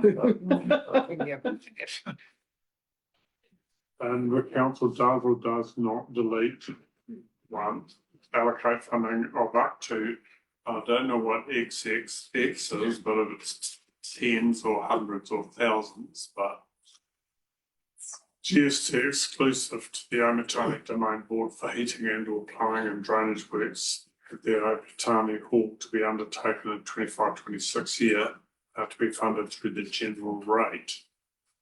I think first of all, you deal with by way of principle. Are you wanting to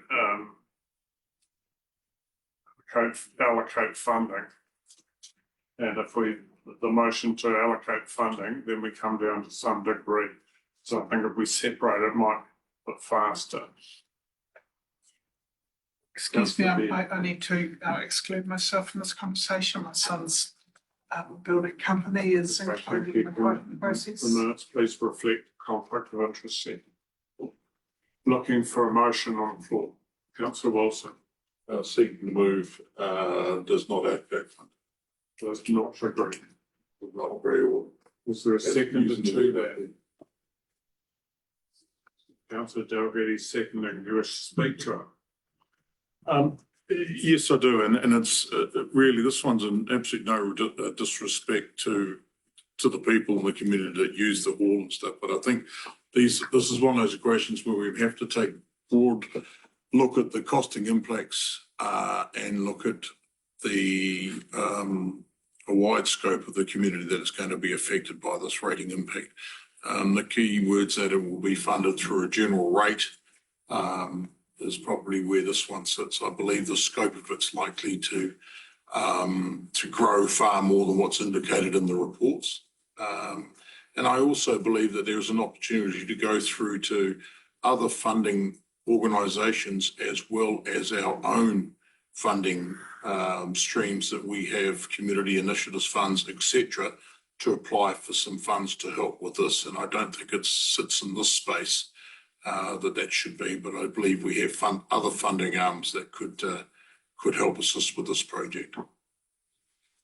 Councillor Dalgety, you're next. I'll go next after you. Councillor Dalgety. Put my hand up and we should, but that's fine. Sorry, somebody had their hand up. Look, I really value, I'm sure around this table, I do value community halls in my own district. It's actively used and it brings people together and generally is a very positive aspect to the community. The Omatani Ball is well recognised as a great event every second year, and I am very much wish for this hall to be kept to a high standard, but I just believe in this instance external funding is the best option given our council situation. Thank you. I'll speak in favour of the motion not to allow funding. So the grant become with 3 zeros or zero funding. I agree. They've received money from the Dudding Trust We have a hall maintenance schedule and process within Dunning Trust. And they are also open to look for external funding. According to the submission, they saw that the priority is the kitchen first, which was funded, and presumably this would be the next priority. And we have a proven sort of track record to fund the halls through the Dunning Trust agreements. Any speakers against the motion? You need to write a reply, Sue. No, you should. Put it to vote. Those in favour, the motion not to fund. Those against? Motion is carried. Thank you very much. Next one. So under topic 3, the Kaparo Street Hall and Tahapi projects on page 43. Any questions before we move on to the Martin School Playground? No? So page 44, topic 4, Martin School Playground, and the recommendations on the screen.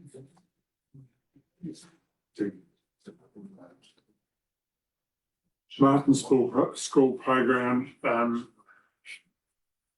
Does anyone want to move a motion or are there questions?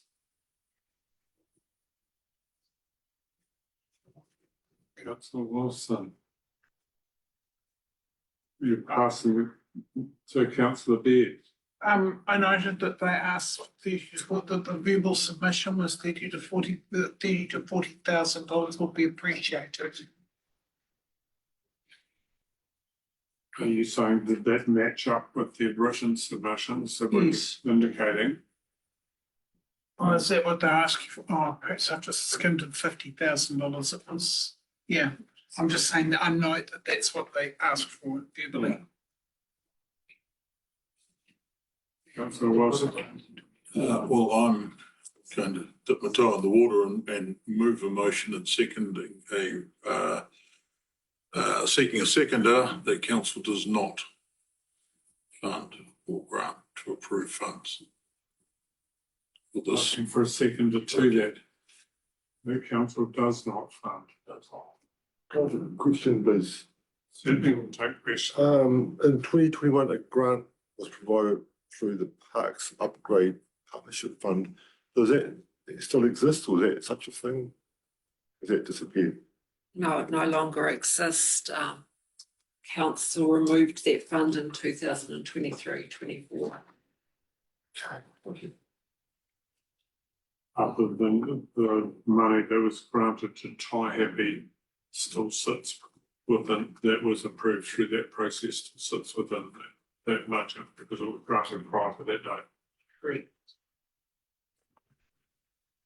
Councillor Dalgety. Have a second. Now, Councillor, do you wish to speak to your motion?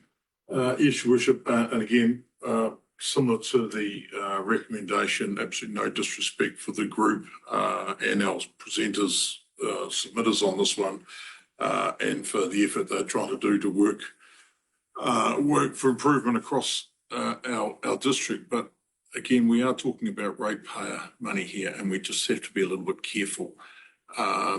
I'm aware that there are a number of groups seeking to support this initiative externally. I don't believe it's a concrete, but I'm involved in one of those groups that are seeking to support. But under this one, I have to take a more strategic governance look at this and go, I don't think it's appropriate that we as a council should be funding into effectively what is a government organisation. They do great work, great outcomes, but I just don't think we can step into it. And again, we do have some funding schemes that may be able to help with an appropriate application from them via our community initiatives funds. And I would welcome to see some of the to see that come through to us. I just don't see this as being able to be approved by us. Any other speakers for or against the motion? Councillor Delgado. I agree with Councillor Wilson's sentiments. Council has supported the school in previous projects, and I wish them well with what they're trying to do. We have got $1 million facility just around the corner, which we are maintaining. And just in light of the current financial situation we face ourselves, I think we need to focus on the core, our core responsibilities. So sorry, I'm not going to support this motion. Well, support the motion not to provide the grant. Any other speakers?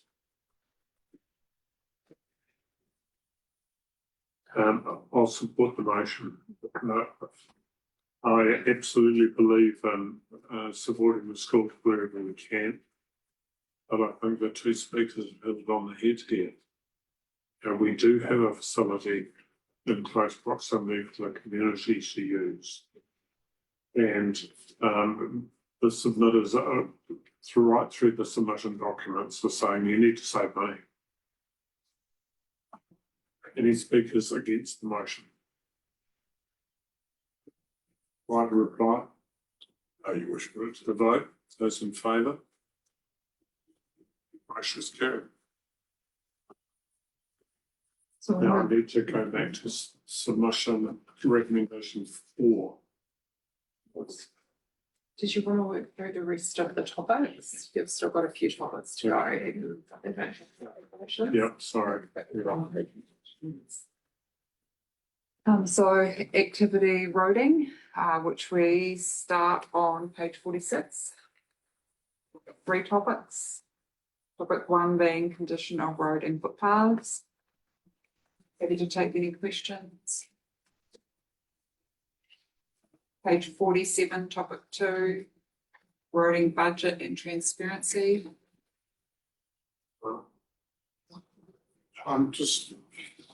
This was submission from Councillor Sheridan from memory, past Councillor Sheridan, sorry. So this is, If we go back to, sorry, topic 1. yeah. So this was seeking clarity. We have an asset management plan roading, the REM report. Is there a way that is available or? It's on our website. So this. Or our asset management plans are on it. Yeah, that's what I thought. So, yep. It's just purely a reply back to that submitter saying, this is what it is, and this is where you can access it, surely. Yeah, so our asset activity management plan underlines how we go about things. Some of the comments were a little bit vague on that one. We couldn't really. And major projects are highlighted within our long-term plans. Problem with this tranche was that we had all those activities declined at the beginning. We got dribs and drabs from NZTA for like resilience and drainage issues. So there are some small projects, but they're not significant. So for clarity, that's topic 3. And we did work to kind of provide some information.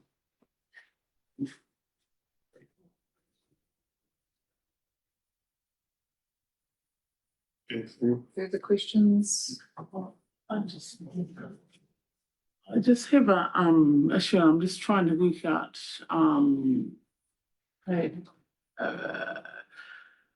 I think it's 23, but I'm just checking because it's submitted got 2 in.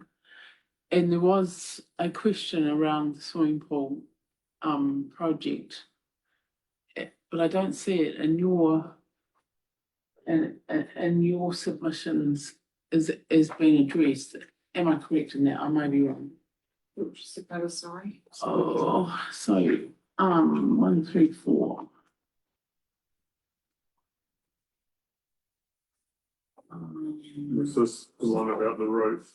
No, this is about getting the road around the swimming pool and the parking addressed and indoor, yeah. Yeah, and was reasonably specific. Yeah, that was, but I just don't see it addressed. Yeah, It's, it's part of a kind of a wider submission. I'll just find it. We can. Yeah. That might be one that we've missed. It wasn't on the historic road. We can work to make sure that if we have missed it, that we can develop another sort of response, yes. Thank you. I thought some agreements had actually been reached in that space. Can we just have those clarified then? Okay. Well, yeah, no, we'll leave it, but in public. Okay, thank you. Any further questions?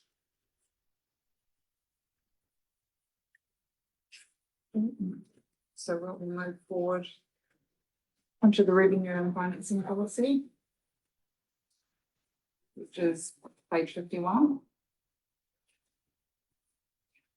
So being broken into two topics, being response to the questions that we posed into the consultation document on the revenue and finance policy, and then just some general comments and requests for changes.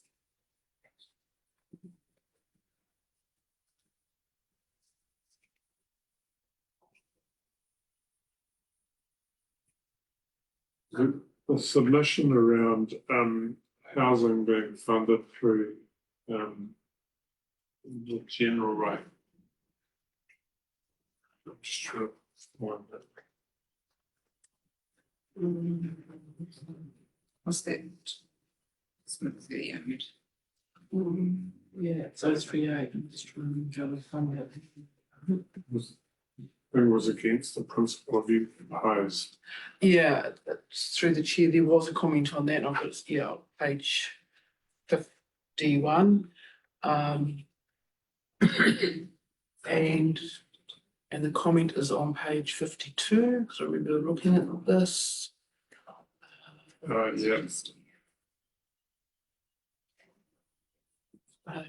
Sort of waste. Community housing is funded through both rates and rental income. And we have a policy in place for our housing, which is, I'm going to say, typically elderly persons housing. And we follow that. In a perfect world, that would break even. There are times when we have to do work such as the warm, healthy home standards that may have kind of a bit of a fluctuation. So all I could do when I went through the revenue and financing policy was look at budgets of income, and if there's not enough income, we then have to fill it with rates. That's how we have to do it. It's tied into the number of submissions around user pay processes, isn't it? Yeah. Councillors have asked, are there any councillors who wish to raise questions with regard to this policy or the principle of user pays, etc.?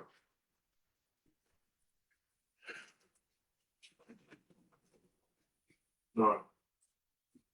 Carry on. So any further comments, questions on revenue and financing policy before we move on to rates for emissions policy? So page 55 is the summary of submissions and officer responses to the rates for emissions policy, which is done in 3 topics. First topic being response to the questions. Second topic being on page 56, which is situations that should qualify for a remission. And then the third and final topic, which is just general comments. There's confusion here around the rate rebate scheme against a remission. So all the way through these submissions, you see it repeated. And so perhaps in response, the to these submissions that we absolutely clarify the rates rebate scheme and how it is set, administered by council, but set.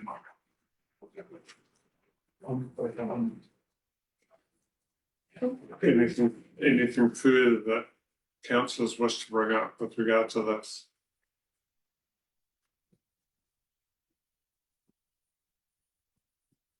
No. I believe that takes us back through all of those sections, which then takes it back to the recommendation 4.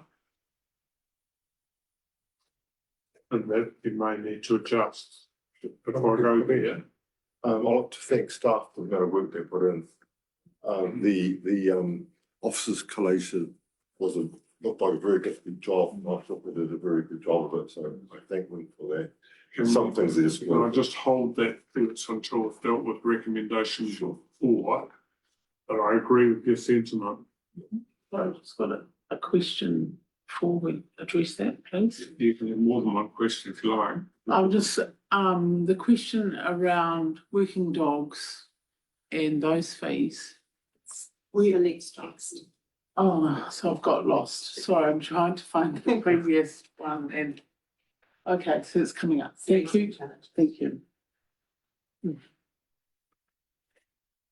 So, can I deal with recommendation 4 now that council accepts the officer analysis? Do I need to the amended one? So we've got with amendment. With amendment. Look, I'll so move, looking for a seconder to that. Councillor Sharlin beat you, Councillor Wong, Councillor Sharlin seconded. Those in favour? Those against? Carried. Just looking, we've been now running for 2 hours. We've still got a little bit to go through. You've got the schedule of fees and charges to look through, so it's up to you, your worship, whether you want to take your pause now or whether you want to resolve to continue. I think that we will, how long is it going to take us, do you think, to go through this? Don't know. Depends on how many questions you have. Right, we'll take a break now. So, resuming at, 3:15.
Thank you very much. Welcome everybody back.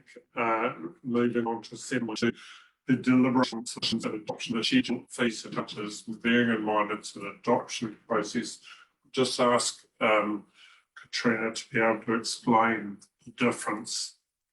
Yeah, thank you, Your Worship. So the schedule of fees and charges was also consulted on alongside our annual plan and the other consultations.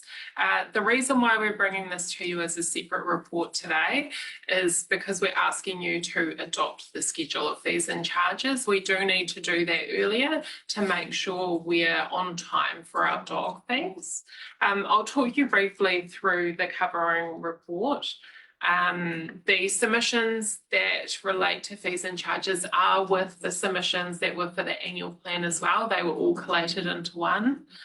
They aren't separated out, but we've done the analysis of submissions separate and that's attached under separate cover. So one thing to note is during the consultation period, we noticed an error for some of the fees for Te Matapihi. So I have proposed that those are fixed and that those amended fees are adopted alongside the schedule of fees and charges today. They were just minor oversights from an officer perspective, from my perspective.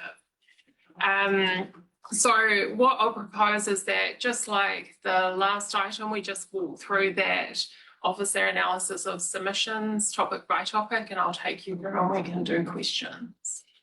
Okay, can we move to, first of all, to recommendation 2, that the report on the deliberation submissions adoption of schedule and fees be received? Looking for a mover and a second. To Councillor Charlotte moving, Councillor Buckendale seconding. Those in favour? Those against? Carried. Thank you very much.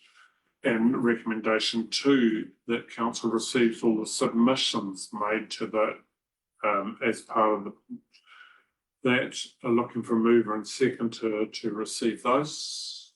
Receiving submissions, thank you, Councillor Buckendale moving, Councillor Charlotte seconding. Those in favour, those against? Carried. Thank you. We'll hold on recommendation 3. And take us through it, please. So the first page of the officer analysis just reminds you the changes that you proposed in the schedule of fees and charges. Generally, most of the fees and charges went up by 2.6%, with the exception of the bullet points below. They're the ones that are set by legislation or there were specific changes as a result of something. So those are set out there. There's nothing new sitting in there.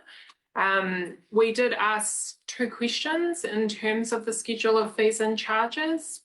We asked which statement best reflects your view, and the outcome of that question is on page 3 of the document.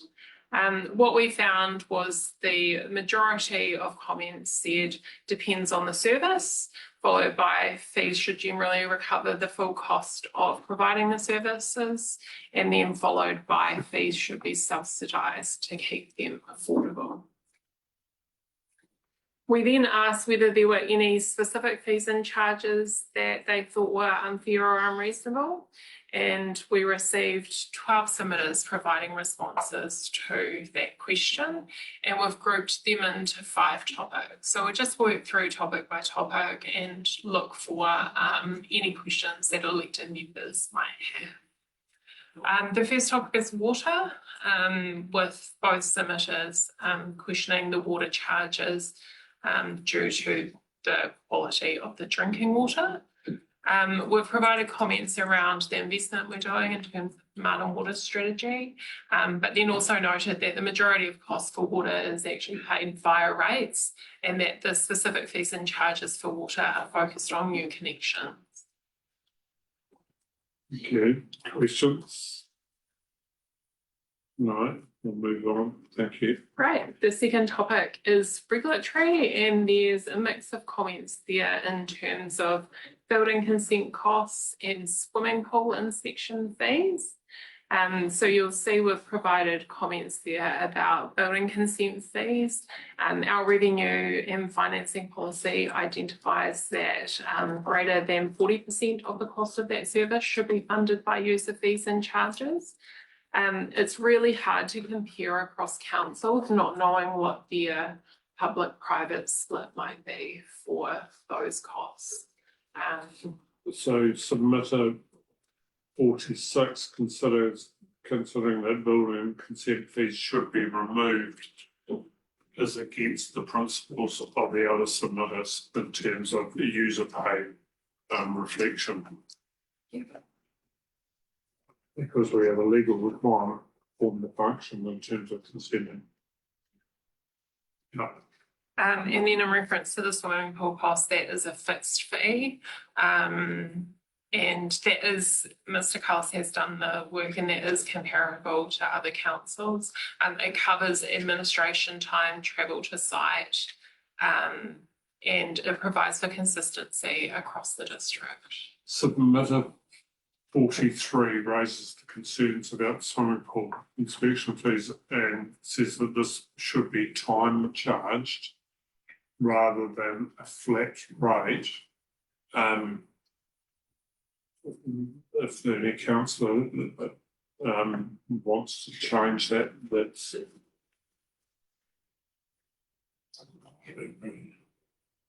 fine. Okay, thank you. Okay, your next topic is parks and facilities. There's a mix of comments in there around parks fees, some suggesting parks shouldn't have fees, some suggesting concerns about cost for Pukako Hall. And some suggesting that the parks and reserves fees are confusing. So just a question of clarification here from me in my notes was, so we charge a park fee essentially when there is a booking against the park. So for casual users, there is no booking, am I correct? Because I've had a few nods in the room, which will take on the record. Thank you. We'll carry on. Perfect. The next comments are focused on rates, referencing fees and charges paid in regard to rates. I think there's potentially a bit of confusion around that. So we've just confirmed in the officer comment that where you increase your fees and charges, then less rates need to be collected. Good. One submitter in terms of topic 5 supported fees and charges. And then outside of that specific question, there are a couple of other submitters that provided submission points in relation to the fees and charges.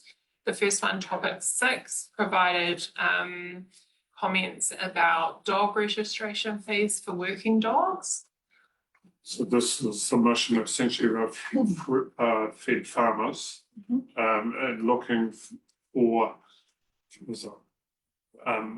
capped rate of numbers at a lower rate than we considered, and a reduced charge, citing that our registration costs were higher than Manawatu's. Any questions around that? Any wish to change that? Councillor Dalgety. Yes, I'd prefer we were more in line with our neighbouring councils. There's a question to start, or you want it realigned?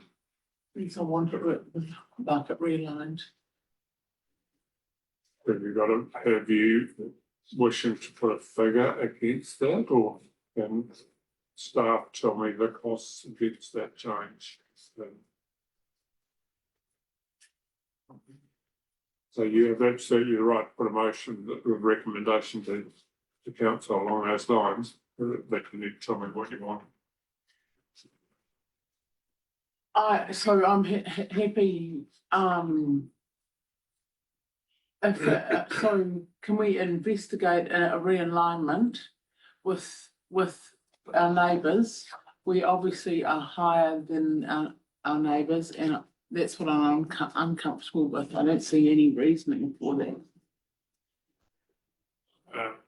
So comment the question setting this fee, did you look at alignment Yes, your worship, and we benchmarked it against several of our neighbours.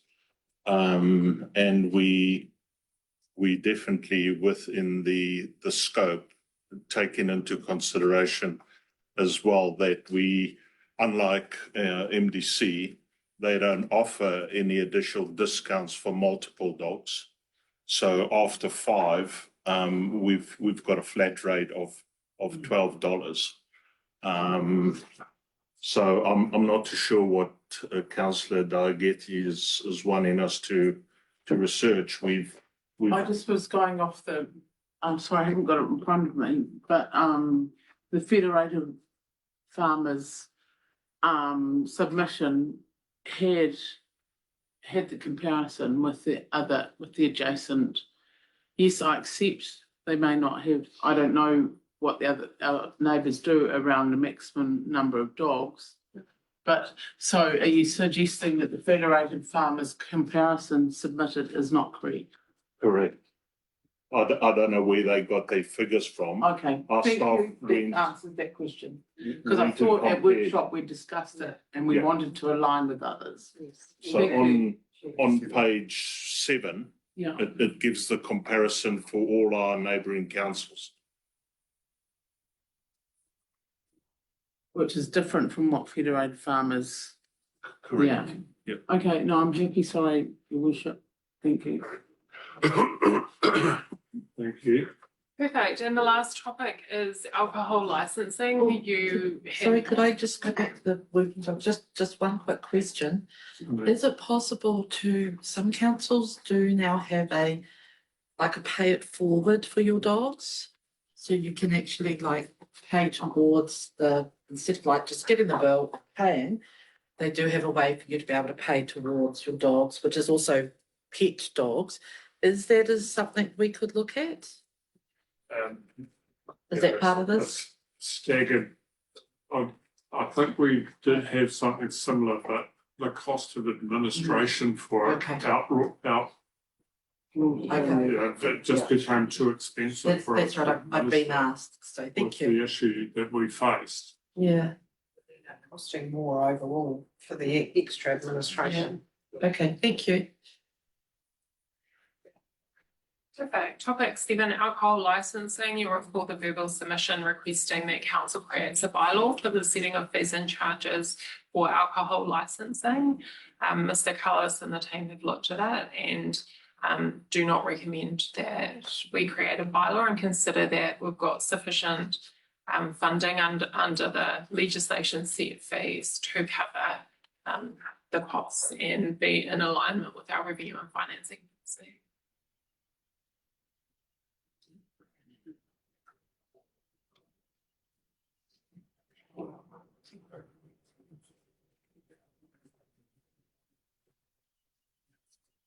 We're in silence. Nothing further. Councillors wish to deal with in terms of alcohol? No? So then, we move back to recommendation 3, that the council accepts the officer analysis because we've made no subsequent change without amendment. Somebody like to so move. Councillor Buckendale moving. Councillor Wilson seconding. Those in favour? Those against? Carried. Thank you very much. Recommendation 4, that council adopt the schedule of fees and charges 26-27. That gives the council the chief executive make minor and gives the chief executive the authority to make minor editorial changes. Looking for a mover. Councillor Wilson move in. Certainly, I'll go councillor Fee seconded. We're to the vote. Those in favour? Those against? Closed. Now might be an appropriate time. Councillor Jeff. Now might be an appropriate time for you to move a vote of thanks to start. Vote, is it? Okay, yeah. I'd just like to thank the staff for the amount of work they've done in collating these very difficult, varying submissions, and it helped our understanding of it and discussions enormously. Thank you. Looking for a seconder to that. I think it is absolutely appropriate. I think Councillor Sharon, you had your hand up first. And we'll take them that you've already spoken to it if you like. Thank you. Those in favour? Those against? Carried. Thank you for those that have been online watching this. But a huge vote of thanks to the number of people that have submitted. And we note that a number of councils have not gone out for a consultation process. We decide that it is important, or I've decided that it is important that we hear your views, and there'll be further consultation around changes from government and towards the long-term plan process in the future. Thank you very much. Meeting closed at this time, 3:30.